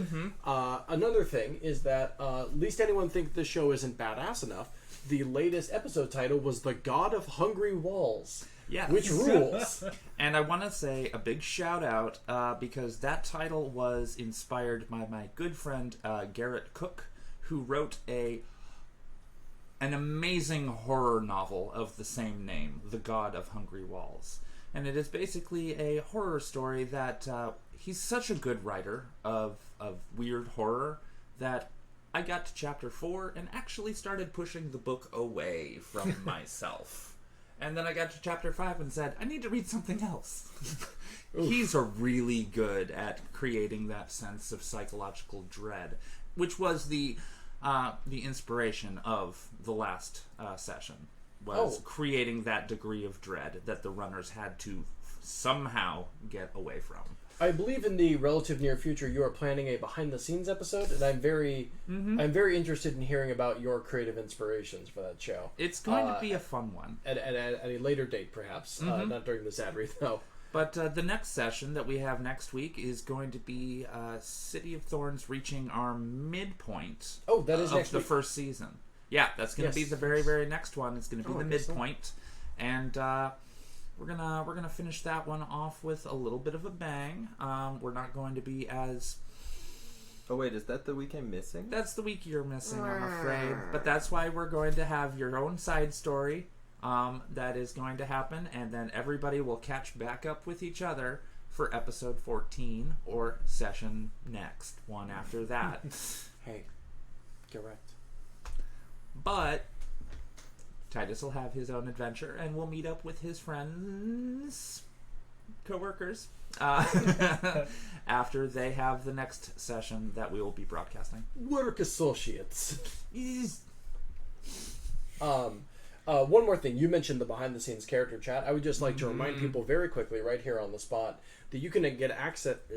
That you can get access to all sorts of behind-the-scenes content from all of our shows over at patreon.com/Infinity Break, which gets you access to, among other things, bonus content from Sneeple the Movies, planned whole-ass bonus episodes from A Force As in Men with Leslie and Ben, including our group lamenting of the cancellation of Tuca and Birdie. Genuinely heartbroken about that. As well as all sorts of other stuff. But importantly, and relevant to this discussion, if you donate at the $1 a month level and join our fan Discord, which is bit.ly/I Infinity T Talk, you get access to a special hidden channel, the only of its kind, and get access to what is I don't know how to describe it other than it is straight up a text log roleplay, like a classic forum roleplay. Just because we're not broadcasting live doesn't mean that the story stops. Yeah. It is a fascinating look into the characters, kind of uninterrupted by the constraints of time. Just role playing out some of the scenarios and some of the in between moments. And if I remember correctly, I just want to be clear. Doesn't that kind of very regularly happen right after the session or within a day of the session? Oh, yeah. Usually within 24 hours of the session ending. We just can't stay away from our characters. They just have to keep going. We put so much passion into City of Thorns that it just overflowed, and that just creates more bonus content for everybody who is a fan. And that's the case. It is truly not just bonus content. It is a continuation of the story itself. It is. Just went back and reread the whole chat log, and it is a delight. I have lost track of how many pages worth of material we have created. I just remember what it was before we even got started. Oh boy. Well, once again, that is bit.ly/Infinity Talk, capital I on the I and T, and then patreon.com/Infinity Break. Yeah, and I also want to take this opportunity to remind that we have a Patreon specifically for City of Thorns. It is City_of_Thorns, where you will be able to see all of the artwork that I am now redoing in HD as they are created. So you get to see all of our characters put together, and I am creating one of those really neat badass posters of everybody in their action poses. And I can't wait to see how this is going to turn out, but it'll be probably around the end of the first season. I will have this entire thing constructed, but our Patreon donators will get that behind-the-scenes look of each character as they are developed and while they are in development. Awesome. And I've just finished 2 of our popular NPCs, and I'm finishing up a 3rd one, and I'm working on the sketches for our main players so that they will be front and center and just this awesome cyberpunk movie poster style looking thing. which, who knows? Maybe it'll be a book cover. I think it's going to look really cool. Someday. We got ambitions over here at InfinityBreak.net. Once again, that is Legends of Laia every other Sunday at 6 p.m. Every other Sunday at 1 p.m. Pacific Standard Time, and City of Thorns every other Monday at 6 p.m. Pacific Standard Time. But for right now, we're doing Speak of the Devil. So Johnny, take us back into the show. So you have just arrived at the Waterdeep Library, where you intend to seek out Abraxas, one of the 5 fallen angels that you have been directed towards. Dareth is sitting on the floor reading a book, He gave up. having given up very early into this endeavor. Well, no, he looked around, didn't see anyone that looked like an Abraxas, and decided to just sit down and read his book. He gave Yep. up. Yep. It's too much. It's impossible. It's an impossible task. And that's where you are. And this is where I will be. Forever and ever. The end. All right, this has been Speak of the Devil. Thanks, everybody. No. Hey, once again, we have Patreon, patreon.com/InfinityBreak. You can get our fan No, Discord stop. at bit.ly/Infinity. There's a montage as Darius sits there and everything changes around him in super fast motion. I like that. So, what are y'all doing? The Yeah. beard turns into a skeleton, dies. Well, I find it ironic that Dareth has given up so quickly, because I was under the impression that Dareth would be the perfect person to talk to Abraxas about books. At the moment, he has sat down. I'm gonna Vermal's gonna poke his shoulder, What? just like boop. What? We're here to talk to Abraxas. What are you doing on the floor? I didn't see Abraxas. We could look. I did. We could ask. I guess. God, you just You folded so guess. quickly. Alright, Dareth closes his book and puts it in his bag and stands up. That's what they're there for. They answer our questions. He sulks his way over to cool. the clerks, or the front desk. Hi. Hello. We're looking for someone that I think works here, and we were wondering if you could help. Well, generally for, stalker purposes, we don't give out, employee schedules or anything like that. Well, no, we don't need a schedule or anything. We were just wondering if they're here right now. And who are you looking for? I think their name is Abraxas. The 2 people at the front desk immediately look at each other and look really, uncomfortable. Well, I mean, yeah, he's here. Oh, he is? Cool. Where? He's in the back. Why did you say the back so ominously? Well, look, I can show you to the door, but we don't go back there. Okay, that's fine. Also, here's a waiver that you need to sign. And it's basically just a complicated legal form that is just like, the Library of Waterdeep has no legal blah blah blah about slow any down. harm that comes Slow to you down. in the back room of the library. Dareth does not read that far into it. Yeah. They put it in front of him, he signs it. Dope. The writing glows and your soul leaves your body. No. Well, Just shit. kidding. Not again! Well, we tried. Eden walks forward and adjusts his tie. Or excuse me. Well, yeah, no, You do not have a tie. I don't Fancy. I don't have a tie. I No, have you've like got a bolo. I think I might have a bolo. Yeah. I do. Adjust yeah. this cape clasp. Yeah, there we go. No, actually, if you look at my little, I almost said minifig, like I'm a Lego. If you look at my little miniature, I think I do have like a cloth bolo. All right. Yeah, you're a Lego. I'm a fancy lad. Yeah, You're so- a fancy Lego. So Dareth signs it immediately. My and is ready to client- go. Like Ian leans forward and goes, "I'm sorry, my client has no. Hold up, what's back there? That a waiver is necessary." Abraxas. They just point at Dareth like, yeah, that guy gets it.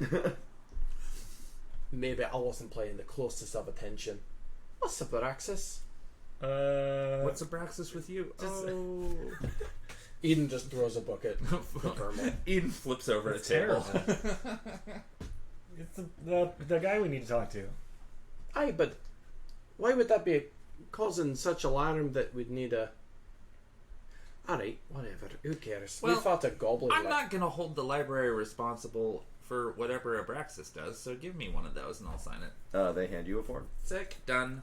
I guess I've never really thought about suing a library ever. Yeah. So what's different about today? And Eden signs his what is this? Welcome to Night Vale? I don't know. The two people at the front desk dead ass do rock, paper, scissors to figure out which one of them is going to show you the door. And the loser hangs his head down and shows you the way to the back of the library. It's a bit of a walk.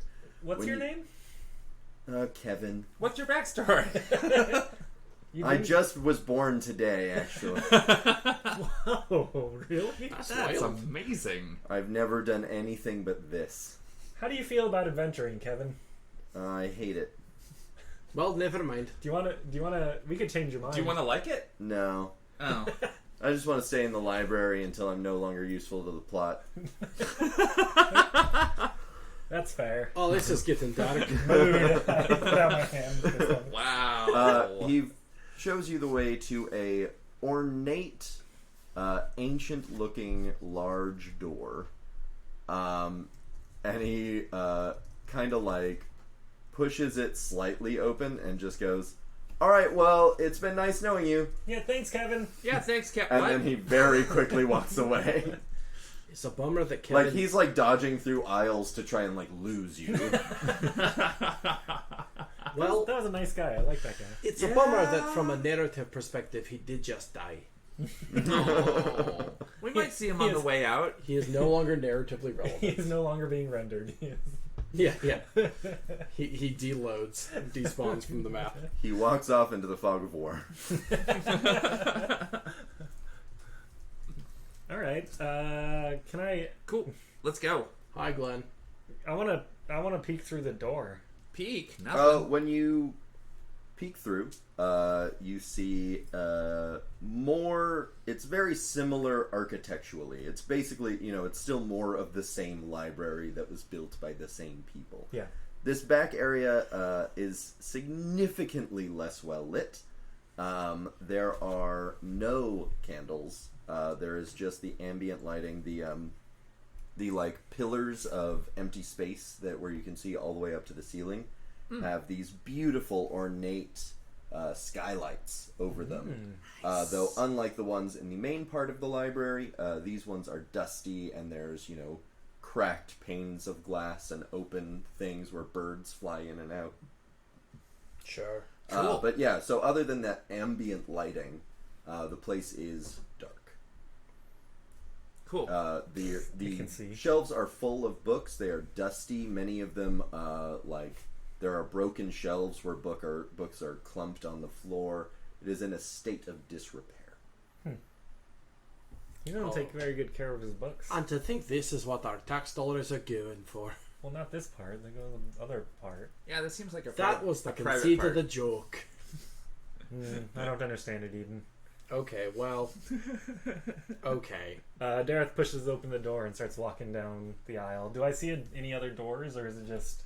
No, it's just like the rest of the library. It is now just like a large open space. Okay. You do hear shuffling in the distance. Looks like a good spot for a boss fight. It sounds like many feet. Ooh. Ah, Ooh. shit. I regret saying what I just said.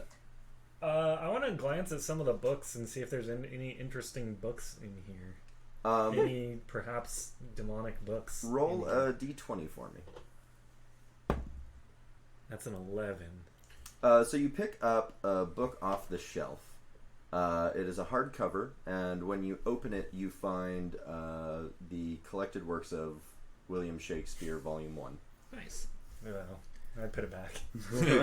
Wow. It's weird. You open William Shakespeare Volume 1, it just says, a long time ago in a galaxy far, far away. Nice. Yeah. No, that's Volume 4. Oh, you're right. In a hole in the ground there lived a hobbit. Ooh, what kind of hole? Oh, not a dark, dingy... I don't remember. Yeah. It was the best of times, it was the worst. These That's places suck. that's a different book. In the beginning it was good. Fuck that. In the beginning, it was good. All right, Or whatever. So continuing on. There was nothing world of God, I don't remember. Can I see if I can echolocate where these footsteps are coming from? Give me a perception roll. This is my specialty, 11. So you look around and you can't seem to discern a single direction that they are coming from. But while you are looking around, you look up into one of those pillars of empty space. And briefly, you see... it's a low roll, so possibly 10, possibly hundreds Oh, nice. of green eyes. And you just see the glowing of the eyes. You don't see what they're attached to or anything like that. Spanning up all 8 stories. Many things are leaning over the railings looking down. And as soon as you look up, you hear shuffling as all of them recede. What you looking at, lad? And I'm gonna go ahead and say, since that was a low roll, all of you are aware of this. Okay. Okay, score. Yeah, then I'm gonna look up and what? There's like a crap ton of eyes in the Yeah, darkness. And as they after they recede, you begin hearing whispers. Nothing discernible, but it sounds like it's coming from every direction. And any of you that are magic users, all of you, distinctly recognize this as being telepathic. You are not hearing this, but it still seems to be coming from everywhere. Cool. Is this can I perceive that this is two-way telepathy or no? It is not. Ah, that's too bad. I kind of stop and just like out loud go, Abraxas? The whispers turn into murmuring, still nothing that can be discerned. But you hear a lot of shuffling off in one direction in particular. Okay, I'm gonna head that way, doing my best to keep an eye in the way that Dareth can Yep. on above. Where those eyes were. On the above area. On the above. Those of you with a passive wisdom score above 15. Oh, I have 8. Is that good? That's No. me. Shit. Doctor, as you are That is walking not down me. these aisles with Dareth and Vermal, Oh, congratulations, Dareth.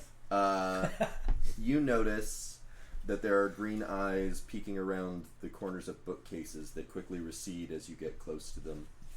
Whatever these things are, there are many of them.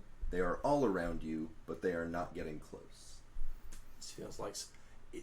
If I weren't inclined to think there wasn't some sort of horrific thing in here, I would think this was some more elaborate optical illusion, like we're in some sort of haunted house or whatever. Does anyone want to give me an actual perception roll that is good at it? Oh, I will. I'll do that. I'm doing that No. right now because I haven't rolled anything today. How about 19? Vermal. I apologize for You role very playing. quickly recognize a very familiar type of creature. These are all Nothics. Oh, fuck. Oh, At first, Vermal was going to be like, oh, hi. And is now very much like, no. No. Why would you do this to us, Johnny, though? Why? So you are in the presence of hundreds of Nothics. Cool. So I'm going to go ahead and say we're only looking for one of them. Well, we're not even looking for one of them. We're Maybe no. No, that's right. I That's don't know if right. you They're just named the also there. Braxis. Again, at the mention of the name Abraxas, the murmuring grows louder, and so much louder, in fact, that the more sensitive ones of you may choose that you are having a headache from it. It is not pleasant. sensitive in what way? I'm sure you mean like hearing, but as someone with No, anxiety. just like lots of telepathy all at once. Oh. Not me. I probably have a headache, but I probably usually have a headache. That sounds about right. Eden's bald head is like Magneto's helmet. and Dareth then has it not drank repels. water once, canonically. He is severely dehydrated. He has also not slept once. So. Yeah. Well, he doesn't have to. Anyways, Yeah, so we're heading towards the. You So said you- that there was shuffling. We're Oh, heading speaking towards of that. which, find Oh, a. shit. Speaking of which, hydration bot. Dareth pulls out his water skin and takes a drink. Nice. folks, you heard it here first. Dareth Fenyor has drinking water. You reach Drinking. a very grand, much larger than the rest, kind of one of those like openings, the pillar of open space that goes up all 8 stories.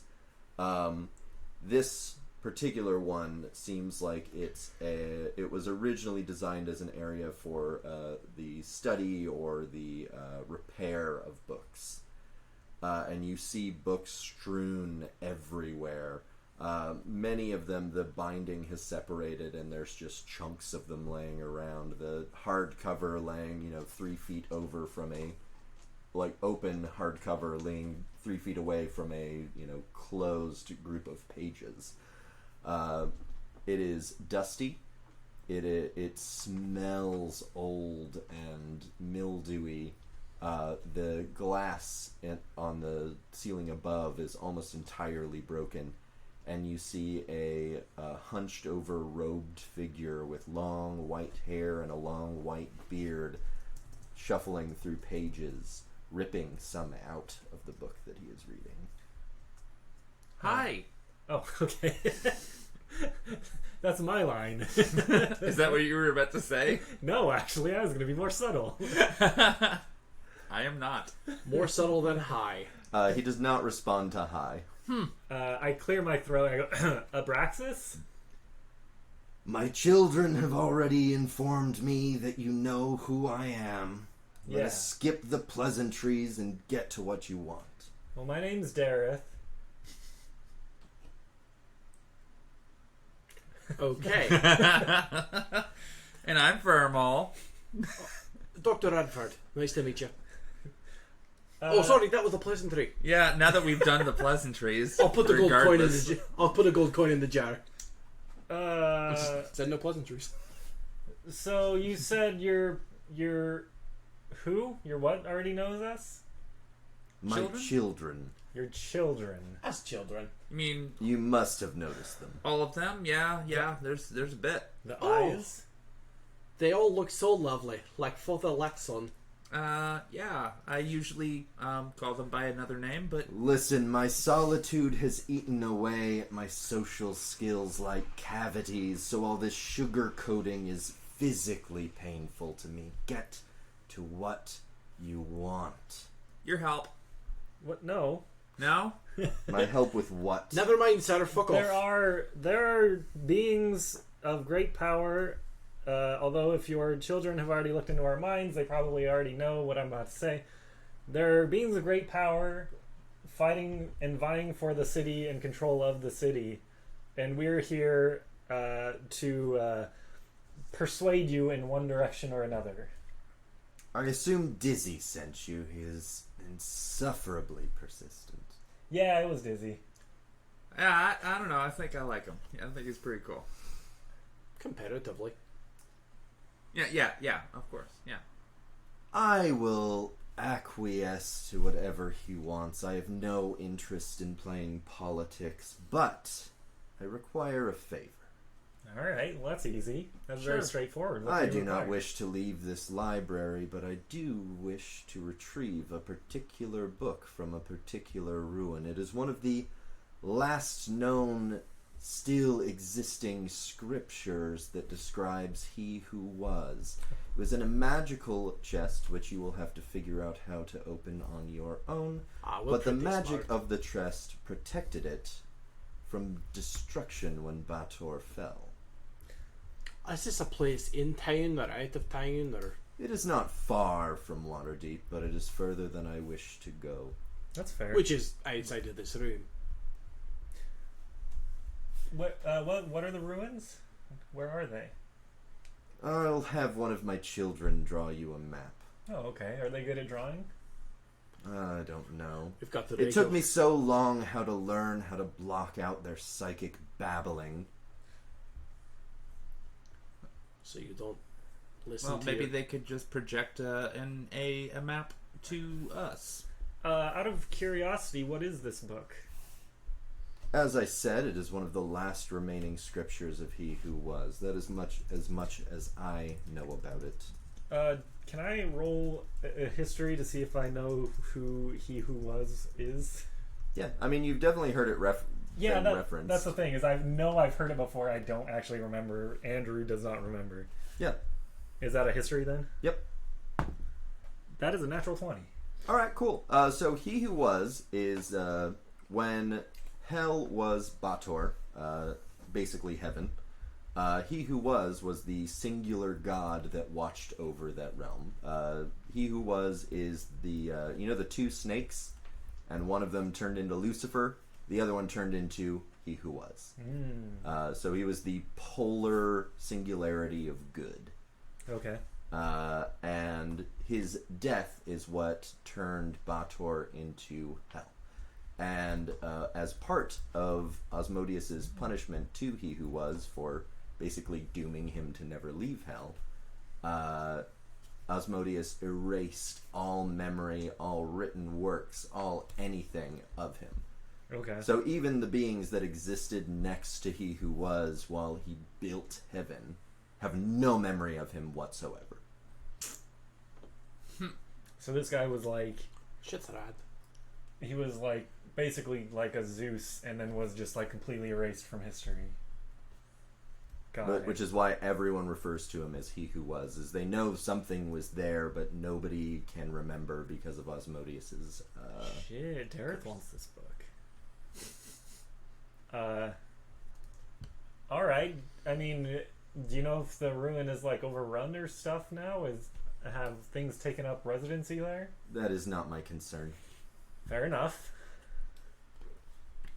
Sweet. Is there anything else that, or is it just this book? I just want the book. I don't remember He Who Was. Nobody does. Intuitively, I thought this was the last act of a spiteful and evil adversary, wiping the memory of good from our minds. But the few remaining scriptures I've found so far paint our father as someone who delighted in genocide, rape, slavery, and the persecution of heretics. Humanitarian reforms throughout your mortal history were met with fierce opposition in their time by evangelical authorities and their apologists. And the elevation of any being to the realm of the sacred is a license to dismiss the interests of others and an imperative to reject the possibility of compromise. He has been a poison, and I want to know what kind. Cool. Well, with you on that one, score. Well, We'll get a map and get that book for you. as before stated, I'm a doctor, so I appreciate your dedication to figuring out how to cure poison. I'm just trying to relate to you. All right. I mean, anything else we need to know? We just bring it back here and we're all good? Just trying to make friends. Bring me the book, and I'll do whatever it is Dizzy needs me to do, as long as it doesn't include playing politics. The less I have to be involved, the better. Mm-hmm. Cool. Sounds Easy good. enough. Your library is lovely. Your children are lovely. Next time we see you, we'll have a book for you. I should hope so. All right. Cool. Okay, Let's get bye. going then. And just kind of like gonna casually hold out my hand, like anybody want to give me a map as we're walking away. One Nothic creeps out of the shadows and Hey there. hands you a piece of paper. Mm-hmm. And you can feel him prodding around your mind as a book flies from Abraxas's desk and hits it in the side of the head. And it scampers off into the shadows. Cool.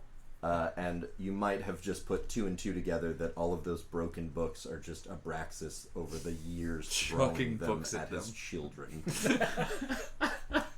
To who quote, he has magically learned to not listen to. Mm-hmm. to quote the meme, fuck them kids. I Okay. think this is the first time that Dareth sees that these things are Nothics. He did not know they were Yeah. Nothics until now. Exactly. So when that creeps out, he absolutely freezes in place, and things start replaying in his head. Mm-hmm. Mm-hmm. Any particular reason for our newer audience members? I mean, you could ask. Eden. Yeah, ask I'm, Ethan. I'm could saying ask. you could ask in character. Oh, Hey, buddy, you look a little okay, scared. sure. So yeah, Dareth I- completely freezes in I'll place. do it. I'll do it. Right, no, I'm just describing it again. Eden is continuing to walk ahead and then kind of glances back. Hi, lad. We need to get moving. You okay there? He doesn't respond at first. As He's just like frozen staring at the Nothic that then scampers away. lad, I'm a wee bit freaked out by what we're surrounded by as well. But you know, the sooner we get to moving, the sooner we're not surrounded by them, eh? He kind of shakes his head for a moment and like blinks a few times, like he's just getting his like senses back, pretty much. Is it Vermal's And- gonna and- turn over to Dareth and be like, "Yeah, they're not fun. Where, We should Is get it, going. where's Tordek? Probably taking Where's a nap. Tordek? we left We should find Tordek. we left Tordek We can stop by Tordek. all the way on our back way by all the way back by the homeless shelter. Yeah, we should find Tordek. Them and Pippin are still just a chilling on that crate. Yeah, Let's okay. go. Let's go then. We'll go find them. Yeah, let's do that. Okay, let's do it. Oh, that's fun. Cool. So, can we leave, or Yep. is something gonna stop us? Nope. You definitely are followed by the Nothics, like you can tell, That's fine. on your way out, but you leave without incident. When you leave the door, you see that there are a couple of library employees that are just sort of like pretending to be like looking at a book while they like watch the door for you. And when you come out, they all just like scatter. Score. So, can we close the door behind us? Please do. Yes. Cool. So, close the door behind us, and then Vermal visibly, All right, and then shakes it off. we can all agree that was right proper freaky, yeah. Yeah. Have you ever seen one of those before? Like in the light. I mean, at all? Yeah. Yeah, yes. Not that I mean, many I, of them. I don't know what happened in your worlds, but Okay. Johnny, jog my memory. Nothics aren't what got me, right? Nope. Or well, I mean, no one got me. You know what I mean? Yeah, nope. Okay. Oh yeah, I remember now. We didn't see them in the. No, those pit fiends were in the mine, right? Or Yep. the sewer. The sewer. Yep. Yeah. Cool. No. I was just trying not to think about what they were. The eyes were freaking me out. I didn't need to see the bodies. Yeah. They're not a ton of fun once they've got their mind on you. do you think the Devilesses are watching us? Oh, who cares? They interfere whenever they want to. I suspect that they are either watching when they want to watch and don't watch the other time. I want to squat down and like pet Shadow for a moment, just like thinking about the Nothics. To our eyes, just him stroking the carpet. Yep. Or Just sorry, the air. sorry, yeah, about 8 inches off the carpet. Mm-hmm. Is it Nothics in particular for you, lad? He sits down and keeps petting Shadow. We're gonna go get. Yeah. Tordek and I and the others from before I knew all of you, ran into one of those. And things happened. One of those. Yeah. Mm-hmm. Maybe I don't know shit about them. Are they normally so Yeah. populous? No. No, that was not great. One is more than enough to deal with.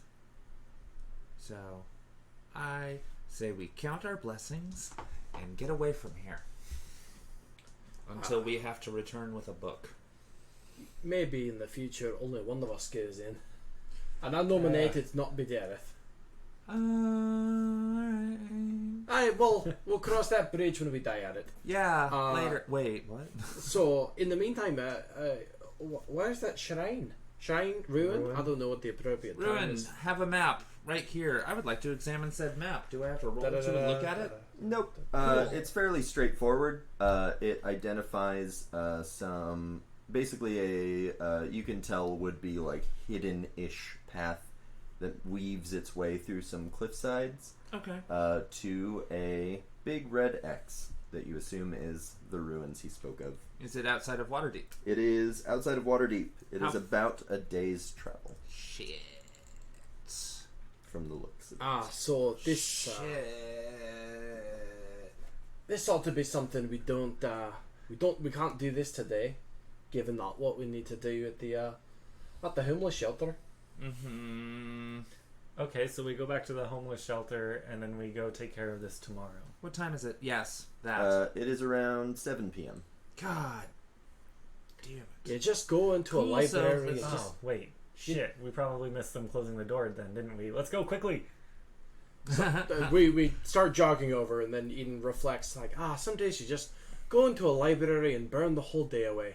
Support your local library, kids. Yeah, and I'll even give you that you all feel, well, those of you that pay attention feel a little bit strangely about just how much time passed while you were in there. I thought that was weird, but Yep. I wasn't going to say anything because Dareth wouldn't. Yep. Mm-hmm. So Dareth doesn't, register, but the rest of you might be like, we weren't in there for that long.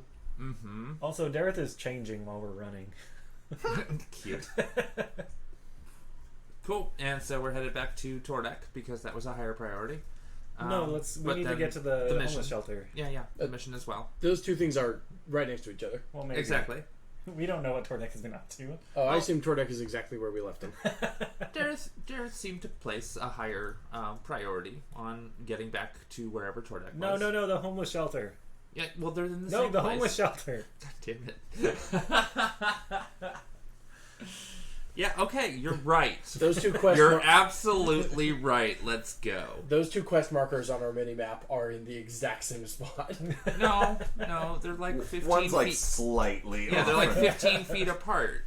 Two very nearly overlapping circles. They're like so overlapping that if you were like trying to fast travel there, you would have the hardest fucking time selecting the one that you I wanted. hate that shit. but counterpoint, it wouldn't But be a even huge if- problem But because even you're if right it's- next But even if it's the wrong one, you still go like, oh, Well, wait, no, over no. there. enough. The marker for the place is hidden underneath both quest Oh, markers. Jesus. So it's the most frustrating experience of your life. Oh, Zoom. that's so bad. Zoom, right trigger. Can I open the legend and turn those off? So you get to the homeless shelter, and so this is today is Sunday in the game world. No, that means they close early. The gates And are there's no liquor closed, stores open. but you notice a larger than average group of people, amongst them the monks, sitting down and looking at Gavriel, who is delivering a sermon. Oh. How far away are they? I mean, the gate to where Gavriel is standing is probably 40, 60 feet, somewhere in there. Can I hear them at this distance? You absolutely can. Oh, good. That's cool. Yeah. So the part that you hear I mean, I don't want to be obvious about it, but if I need to get closer, I have a plan. Yeah, so I'm gonna, now that I've changed into my dirty clothes, or my commoner clothes, I'm gonna put on my mustache and like get up to like the front gate. Oh shit. Like I'm requesting to come in, but then also try to listen. Yep. All right. So the section of sermon that you hear. No, my brothers, evil is not just a theory of paradox, but an actual entity that exists only for itself. And it not only influences and seeks the ruination and destruction of everything that resides in our universe, but rushes to embrace its own oblivion as well. To accomplish this, however, it must hide within the shroud of lies and deceit it spins to manipulate the weak-minded, as well as those who choose to ally themselves with it for their own personal gain. For evil must rely on the self-serving interests of the arrogant, the lustful, the power-hungry, the hateful, and the greedy to feed and proliferate. This then becomes the condition of evil's existence, the baneful ideologies of those who wantonly choose to ignore the needs and the rights of others, including oppression, fear, pain, and even death throughout the cosmos. And by these means, evil seeks to supplant the balance of the universe with its perverse nature, and once all that was good has been extinguished by corruption or annihilation, evil will then turn upon and consume what remains, particularly its immoral servants who have assisted its purpose so well, along with itself. And within that terrible instant of unimaginable exploding quantum fury, it will burn brighter than 1,000,000,000,000 galaxies to herald its moment of ultimate triumph. But a moment is all it shall be, and a moment later, when the last ember burns and flickers out, the evil will leave its legacy of a totally devoid universe as its everlasting monument to death.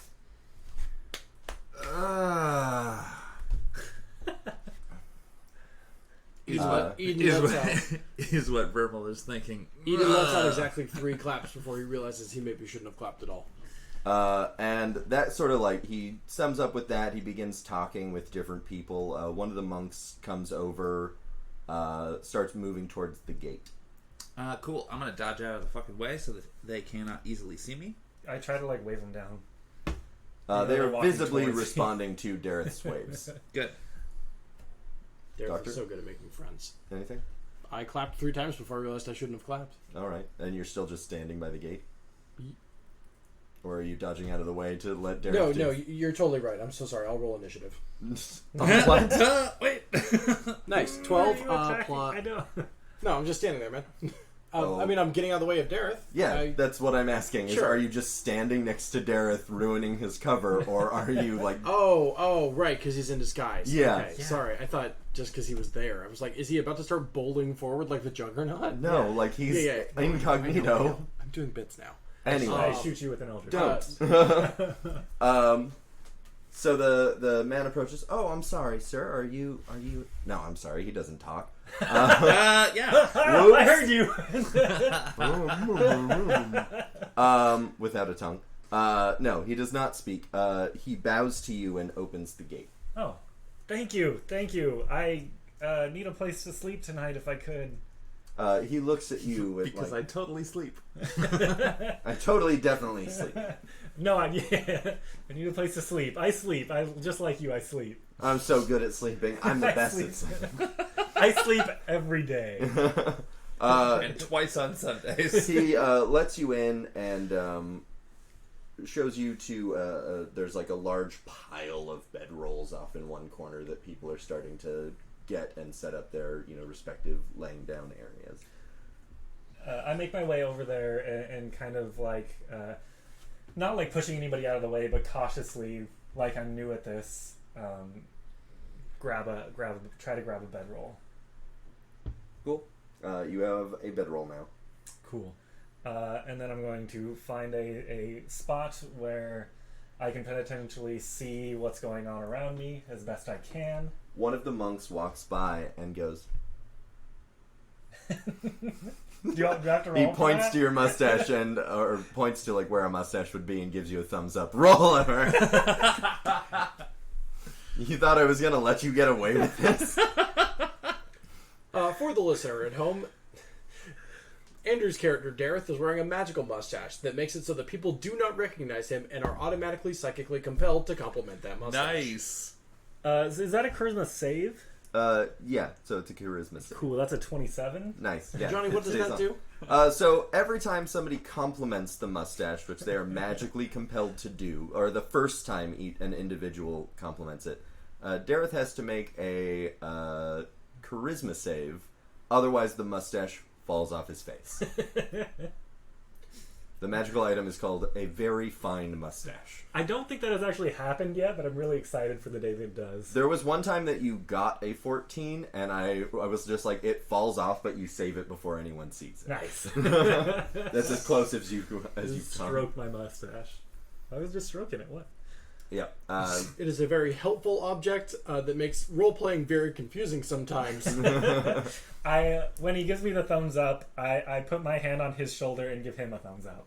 Aw. Oh, making friends. Score. So, while Dareth has been safely taken in,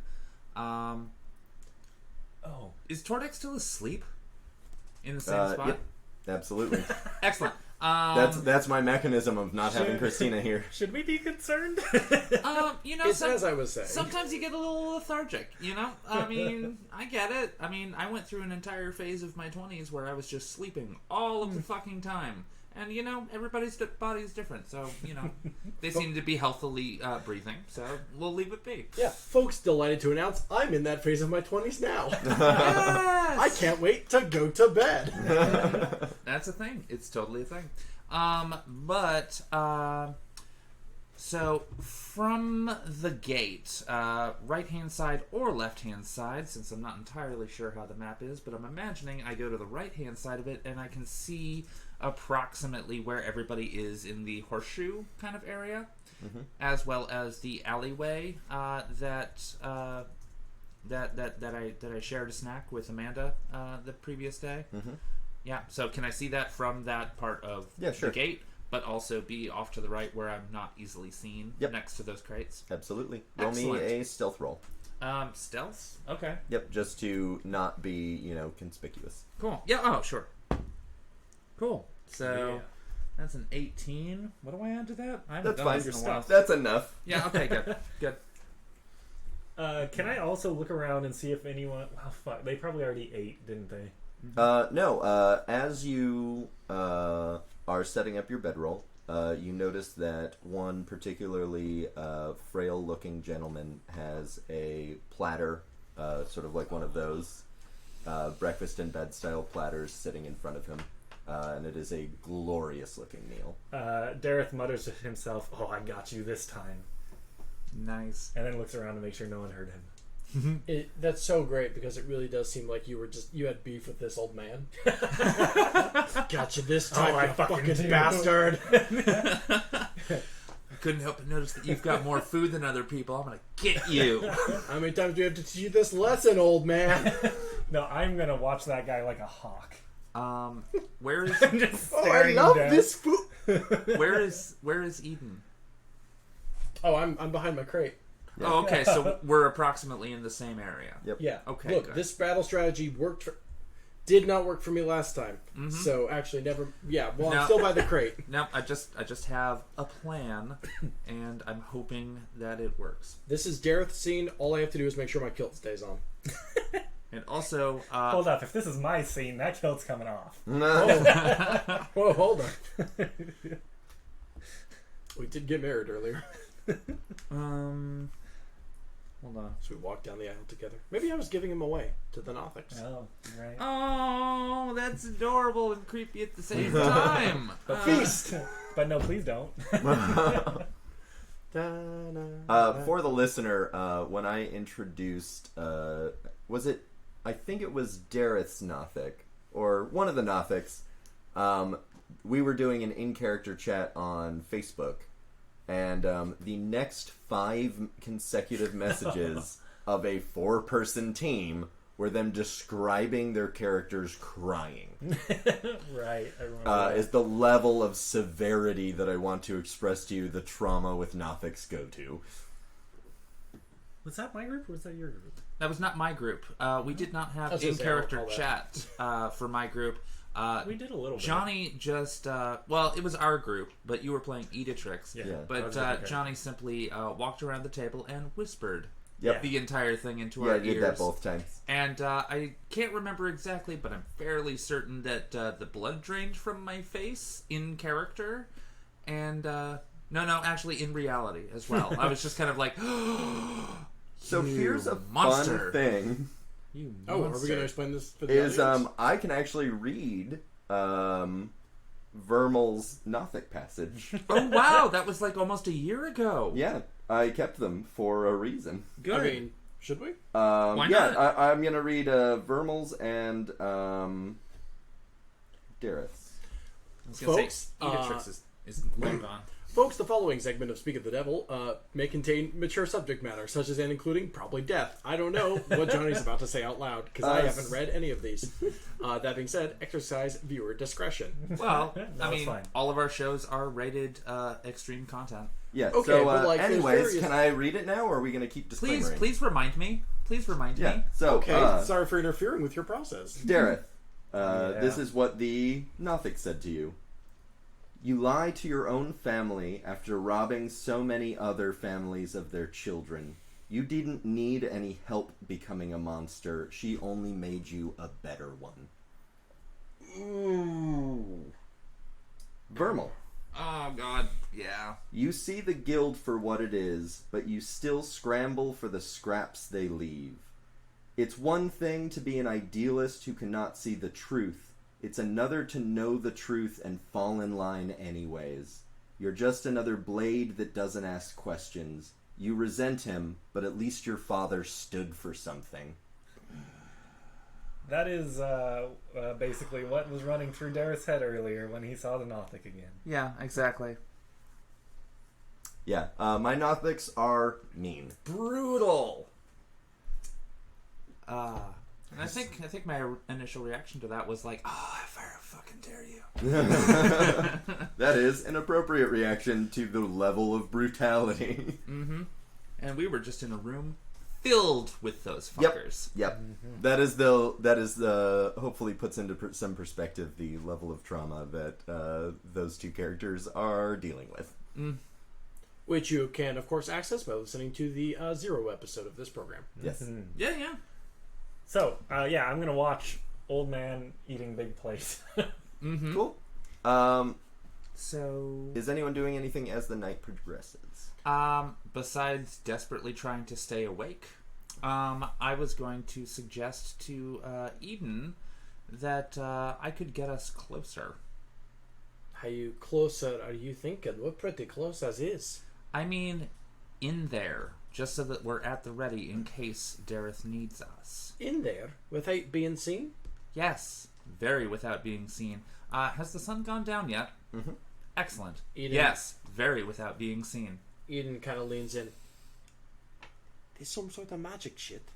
It's definitely some sort of magic shit. Oh, I do like magic shit. Excellent. Alright, I'll trust you. Okay, cool. Stand close to me. Also, how many monks are out and about? Are they kind of chilling for the night? Most of them are going indoors to the. That is what the dormitories are there for. Is that's Okay. where the monks stay. That's fair. But I still have eyes on that alleyway where there was nothing except, like, sometimes people sleeping, but not always. Yeah, there's like the very occasional pedestrian, Mm-hmm. but that's all. Most people don't really come to this part of town unless they're coming to the shelter. No, that's fine. Okay, score. Waterdeep is full of NIMBYs. Yeah, kind of figured. So, what I was going to do is I was going to cast Darkness on a particular section of the alleyway, and just have it kind of spread out in a good maybe 8 feet, 10 feet in diameter. Yep. And then I was going to hold on to the good doctor and cast Dimension Door to land at that exact spot. All right. So I am pretty sure that darkness is a concentration. It is concentration. Should So I do this you would after have the fact? to, yeah, you would have to dimension door first. Okay. Then reverse order, seeing as how there's not very many monks in the area. And take my chances on that. So are you dimension dooring inside? So inside of the gate, but specifically towards that alleyway, which is usually abandoned. So there isn't an alley inside of the gate. There isn't. The alleyway is next to the like outside wall. Okay, score. Then what I'm looking for is a place where I can dimension door us in, where we will not be seen, we will be secluded long enough for me to get darkness It up is and functioning. the courtyard is an open square. That is Okay, I had a completely different mental map of this entire thing. It is an open square Yeah. that is like sort of horseshoe shaped, Yes. and there's like a little bit of roofing around the edge that everyone is sleeping under. So the Okay. people are just around the edges of the walls underneath this roof. So like anywhere that you dimension door, you're either going to step on someone or be in the middle of where everyone would be looking. I think I'm the only person. who Okay, can do the so whole I can do nothing, is basically what this is coming down to. Yeah. Except for jump over the fence. You could dimension door onto the roof. The portal closes. Potentially let go waking of up anybody underneath it. Yep. Yeah, That sounds like a genius plan. The portal closes. You let go of Eden's hand and go. Never mind. Yeah, right? Yeah, pretty Wait, much. actually, no. All right. Do you trust me? Let's do this. And also, Actually, now we're good. Eden, now you know 2 more of my spells that I can't do in this Is that a situation. fucking dimension I mean, door? I'm 100% A-okay if you want to rewind and say you didn't do any of that. Yeah. Yeah, that's fine. Okay. That's fine. Yeah, I didn't see that. So, I do nothing. All right, so the night begins to progress. Mm-hmm. And this time I will give you, since you know what's coming, the opportunity to make a wisdom saving throw. That's the only thing I'm good at. Yay. Me too. The only thing. Kind of wild that you're really good at that, given. You know what's funny is that I have proficiency in wisdom saving throws, which makes it a +1 for me. Fuck. What was it? 3. What was it? It was a 2 plus Ben. my wisdom. No, Ben. Ben. It was a 7 plus 3, so only a 10. Is that what it was? 7 plus 3, so only a 10. Okay. Yeah. You both fall asleep. Yeah, I figured.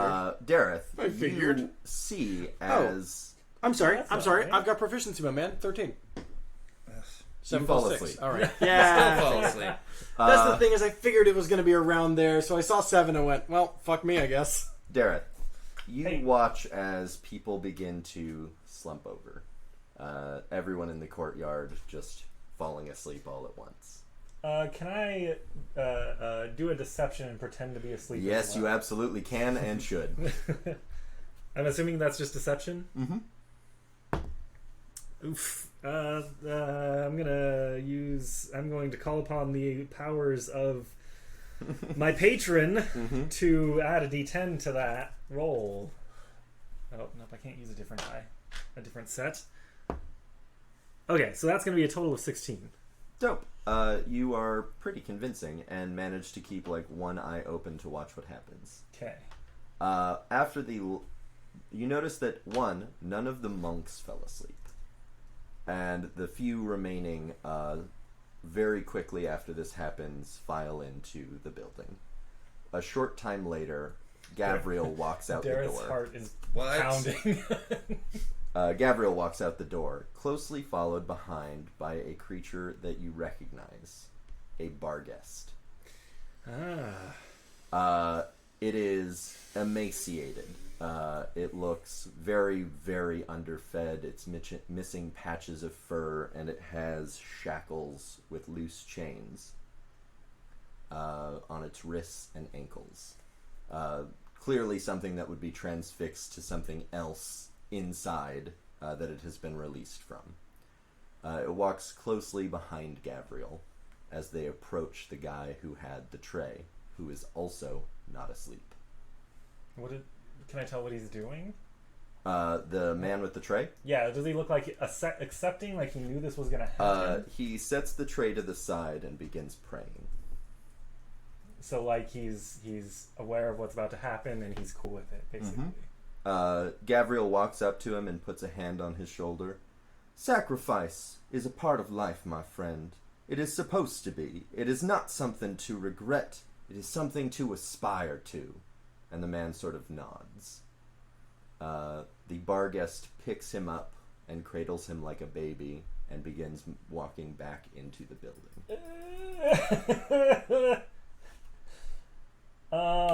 Would we? Oh, we fell asleep. I'm not here. Can I solo this thing? Can you solo a Barghest? And an angel. And an angel? Oh, because... I was gonna start asking if like, oh, do we hear any of this? And then I remembered, no, it doesn't matter.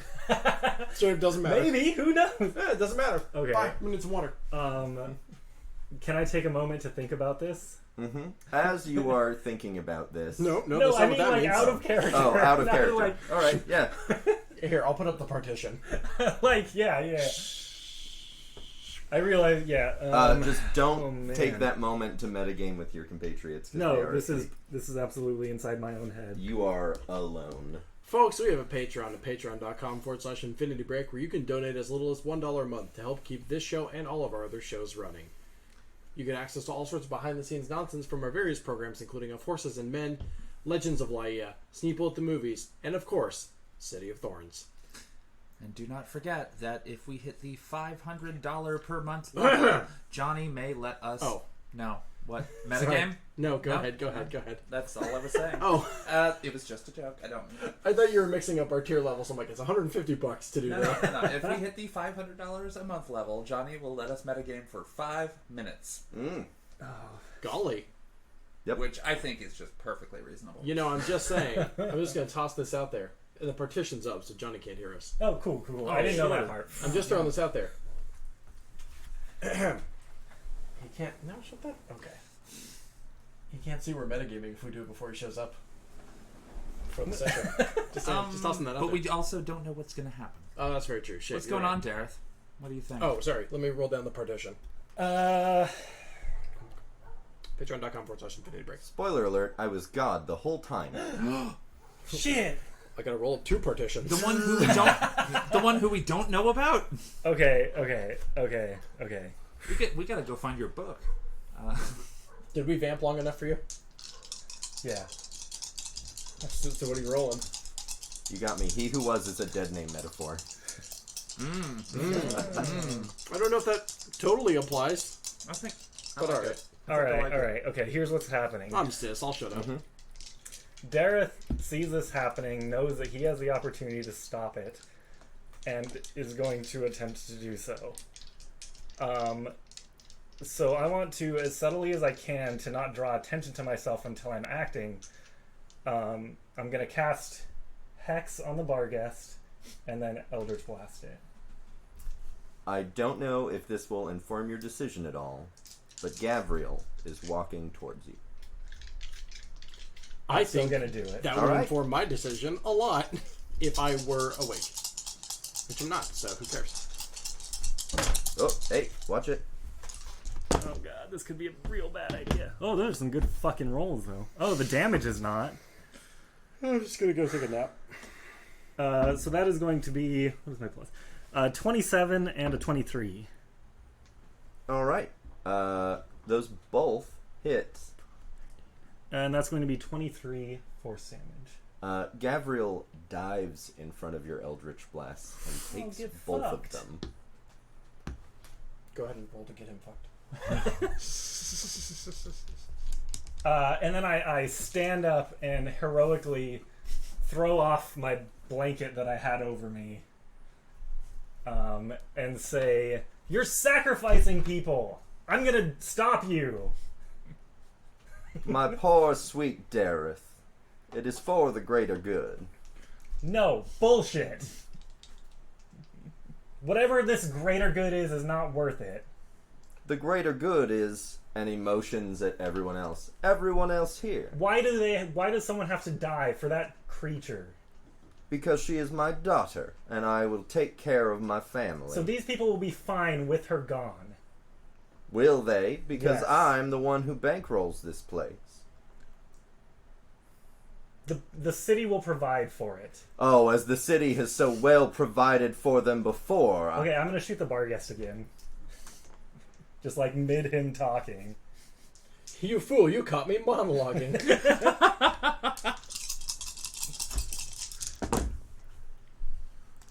The sound of a roll and a counter roll happening on opposite sides of my ears it's beautiful, because I know a fight's about to happen. So that's gonna be a 26 on the first one and a 10 on the second one. He rolled a natural 20 on his interrupt. So you fire off those two Eldritch Blasts, and he just takes both of them to the chest. You're a coward. My good sir, what I do takes more courage than you will ever know what it is like to have. You're a coward. You fucking sacrifice people for your own good. You don't give a shit about these people. I sacrifice those with merely days to live, those with no family, with no one to mourn them, who will serve the greater purpose of keeping my daughter alive. A lack of family is not a reason to sacrifice someone. Every participant is willing. They are the abandoned by this city. Many of them have cancers or diseases that they will never cure. They are in immense pain. We give them an extravagant meal so that they can be sent off into the next world as pleasantly as they possibly can. It's wrong. You're gonna have to put me down if you're gonna stop me. And I'm gonna Eldritch Blast again. Alright. Magically wake us up. You're a long ways away. I could fireball you. That would wake me up. Comma also would make me unfit for combat. So that's gonna be a 13 and a 24. The 13 misses. The 24, he once again very easily takes in her stead. Okay, I'm gonna keep shooting him then instead. You sound much like she did. Yep. Your daughter? Yes, Who's beneath she? her exterior is a frightened child who is sickened by her own violence.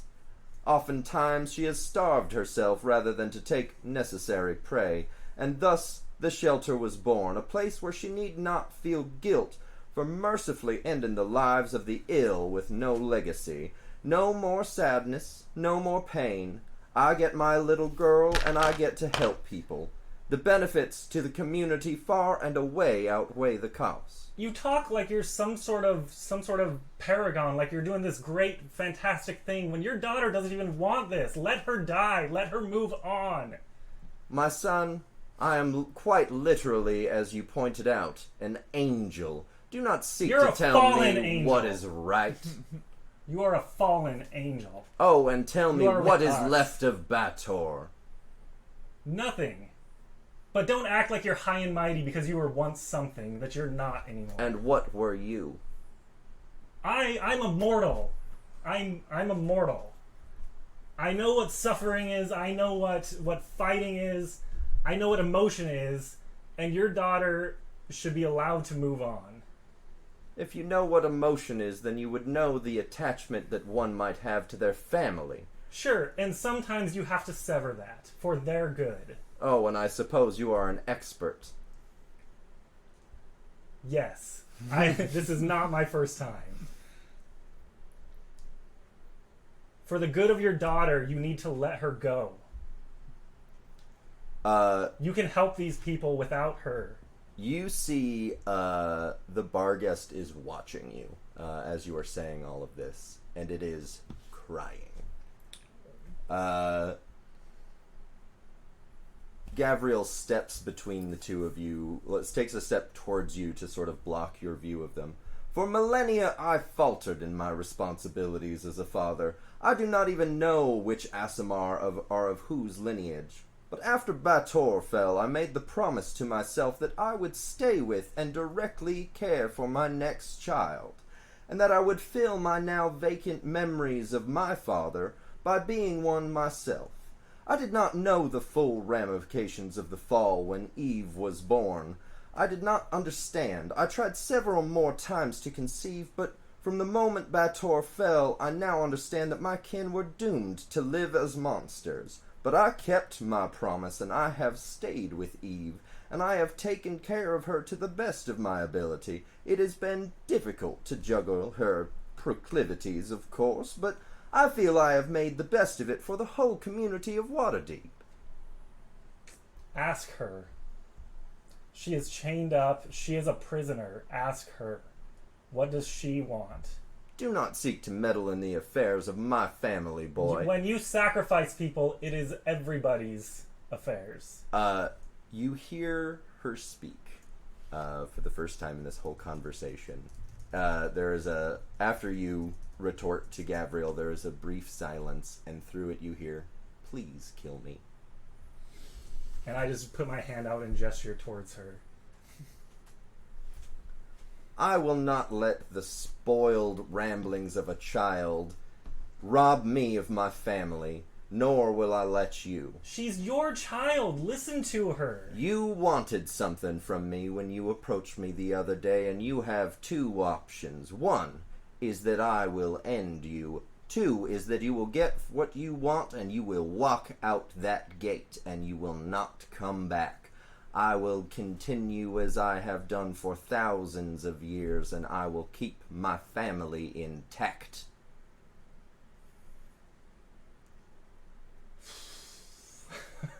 was a good scene, y'all. Mm-hmm. Dareth takes a moment to consider.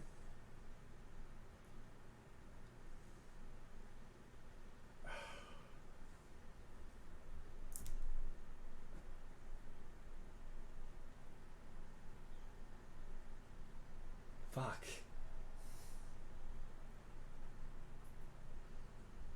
No. No, your daughter deserves peace. My daughter has peace, as No, I have she provided. doesn't. She just said it herself. She does not. You need to let her go. I will let her go when it is her natural life cycle. It is to already do so. well past her natural life cycle. Look at her. She is dying as we speak. Can I roll persuasion? Mm-hmm. Please do. Mm.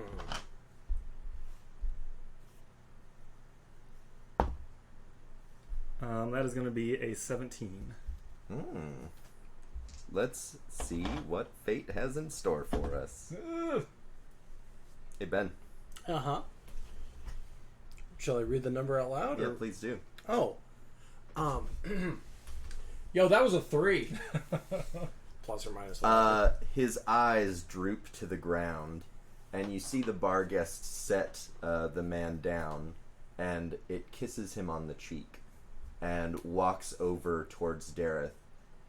And you have a brief window where Gavriel is not paying attention, and the beast opens its arms. Dareth mutters under his breath, "I'm sorry," and then Eldritch blasts. Roll to hit. It's gonna be real embarrassing if I miss. Just Hit Eden. I'm hoping for a natural one, and Eden gets hit somehow. Just setting the scene, you can like hear the choir in the background. This is the big solemn moment. A single violin plays in the distance, and then he just cold misses. That's gonna be a 16 and a 21. You hit with both. That's not a ton of damage. When the first blast hits, you hear an unearthly scream, and the two of you that are sleeping wake with a start from it. And Eve collapses to the ground. Gavriel drops to her side and holds her head in his lap, stroking her head and crying. Cool. So Eden's awake. Mm-hmm. Oh, are we? Cool. Yeah, we you were just both woke up. awakened by an unearthly scream. Yes. And Eden, I do require your consent. Holy shit! What time is it? No. I don't care. But I require your consent to dimension door our asses all the way over to our compatriot Dareth. Hey, yeah, sure. Whatever. Fuck it. Let's do it. Sweet. Done. With clasp hands or whatever. Clasp forearms. Yeah, we do. Bro. Yeah. Bro. It's just. Yeah, that's it. Yeah. Thank you, Dara. Mm-hmm. And sweet. So we appear next to Dareth and attempt to assess the situation, I guess. When you appear next to Dareth, you see a dead Barghest slowly disintegrating into nothing, and you see Gavriel holding her head, stroking her. I tried to keep my promise, girl, I tried. And the Barghest reaches up its arm and pats him on the shoulder as it slowly disintegrates away into nothing. What the hell? What happened here? And Dareth kind of like cautiously like holds his hands up, like ready to Eldritch Blast, depending on what Gavriel does. Has anybody else woken up, seeing as how we were really far away? Everyone is awake. Cool.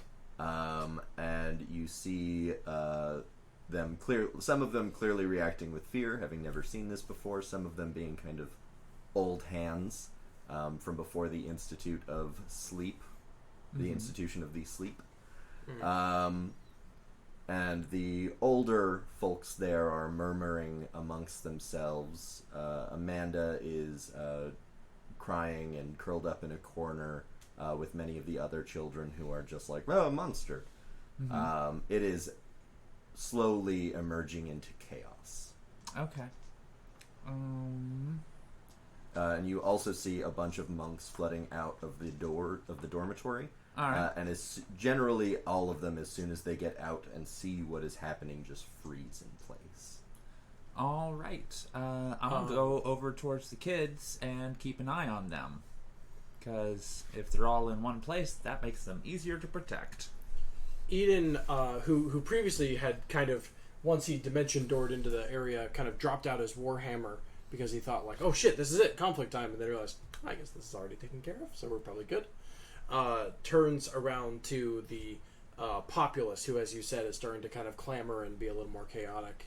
Kind of put up his hands like, all right, don't worry, everyone. It looks like we have the situation under control. I'm a doctor. If anyone needs help or assistance with anything, like he's just trying to empathize with the crowd to get them to understand there might be a little bit of order here. All right. While you're doing that, Ezekiel comes out, and when he sees the scene, he drops to his knees and begins openly weeping. If anyone's a little traumatized or has a missing tongue, I can help. It's a joke, obviously. I don't. No, I don't. Can you Do you ever regenerate? like yeah. No, I'm pretty sure I do not. As Eve's body finishes disintegrating into nothing, Gavriel sits there for a moment longer, sobbing openly, before standing up, and he starts walking towards the gate. Gavriel. Look, these people still need you.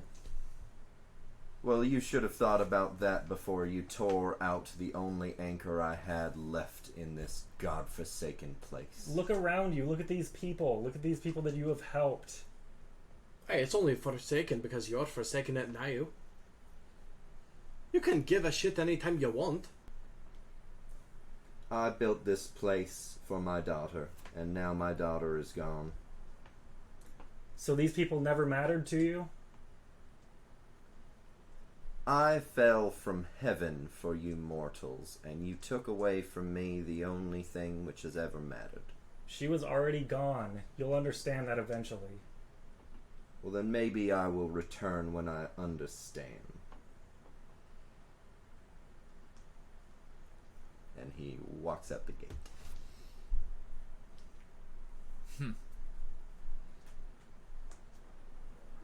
Cool. Well, How the kids doing? in the meantime, there's a horde of confused people that probably need our assistance. Mm-hmm. I'm going to go ahead and say that's been Speak of the Devil for this week. All right. Folks, this has been Let Me Scroll Down. This has been Let Me Scroll Down. Let Me Scroll Down, our new podcast. Like, reply all. Anyway. Folks, hey, this has been Speak of the Devil, an Infinity Break production, produced by Ben Hamlin and Johnny Ronaldo and Andrew Akel. Written and hosted by the same said Johnny Ronaldo. Everyone give him a quick round of applause for that magnificent scene. With players Tara Bossart, Christina Gray, Andrew Akel, and Ben Hamlin. Everyone give Andrew a quick round of applause for that other half of that amazing scene. Thank you. That was an order, Commander. Anyway. I'm God, not you. Get out. I'm producer. Our logo is done by the incredible Stacey LaFerve, and you can find her other work at Staceart on Facebook. That is Staceart. And most of the other show art was done by the incredible Tara Bossart right here. Let's see. As I've already said, this show is a product of InfinityBreak.net, where we're telling stories our own way. Podcasts, webcomics, live streams, videos, and more, all available at InfinityBreak.net. If you like what you're hearing, please take the time to follow this channel and be here next week for the continuation of Legends of Leia, as I previously mentioned, as we attempt to flee that entire orc encampment with our lives and hopefully the magical jewels that will keep this entire universe together. That'd be nice.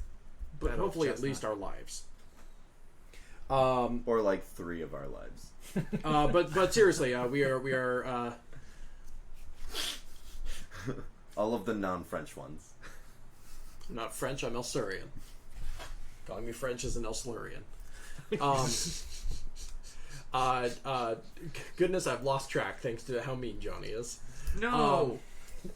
Be here next week for the for the continuation of Legends of Leia. Seriously, if you'd like to support Infinity Break Tabletop, you can do no better than just following this channel, subscribing if you are financially able to, and just spreading the word about our various programs. Seriously, it means the world to us when people watch and listen, and especially watch and listen live, and tell other people how great the stuff we're doing is. We really appreciate that. That means the absolute world to us. So thank you so much for doing that, and thank you very much for following this channel. You can follow us on social media at Infinity Break 23 on Twitter, Instagram, and Facebook for updates on all your favorite shows, and extra behind-the-scenes information about what we're doing here at Infinity Break. We have a Facebook group where you can discuss all sorts of nerd topics with us, so if you're into tabletop and comics, that's the place to be. You can join the Infinity Loop today. And, of course, you can join our fan Discord, which is a lot more hopping than that Facebook page. You can talk with us about all sorts of nonsense. Recently, we had quick asides about the 20th anniversary of Iron Giant. There's been a lot more music discussion there these days. We brought up the Muppets that didn't end in a fight. It did end a fight. No. The latest time we brought up the Muppets. No. We finally finalized it. ended the fight. No, we No, finally the last time we finalized brought it. up the Muppets was like 2 days ago, and it was totally fine. It was just the Muppets. Users in the chat, are all of the Muppets bards or not? Let us know.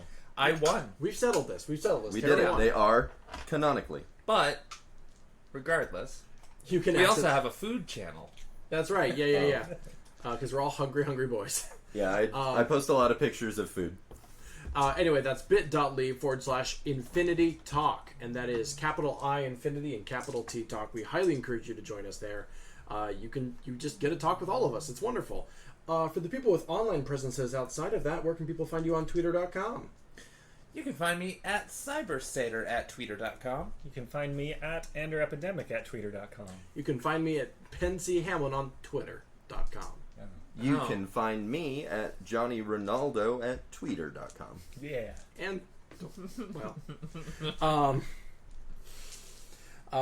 goodness. Finally, if you like what we're doing here, we have a Patreon at patreon.com/Infinity Break, where you can start a monthly donation with us for as little as $1 a month. You get access to all sorts of behind-the-scenes nonsense, including extra analysis from Forces and Men and Sneeple at the Movies, as well as access to Tara and the City of Thorns' crew's possessive apostrophe secret chat, where you get access to more. Oh, it's no secret. We're pretty open about the in-character chat being awesome. No, It rules. is spicy. That too. It absolutely rules. It is so easy. Once again, that's patreon.com/Infinity Break. Recently, our dear friend and fellow Dungeon Master, Nikki Boylan, has been posting their homebrew stuff from the beginning of Legends of Leia up in that chat very recently. So that is open to you as well. Folks, I think that's just about everything. Once again, this has been Speak of the Devil. I've been Ben Hamlin. I was joined as always by Tara!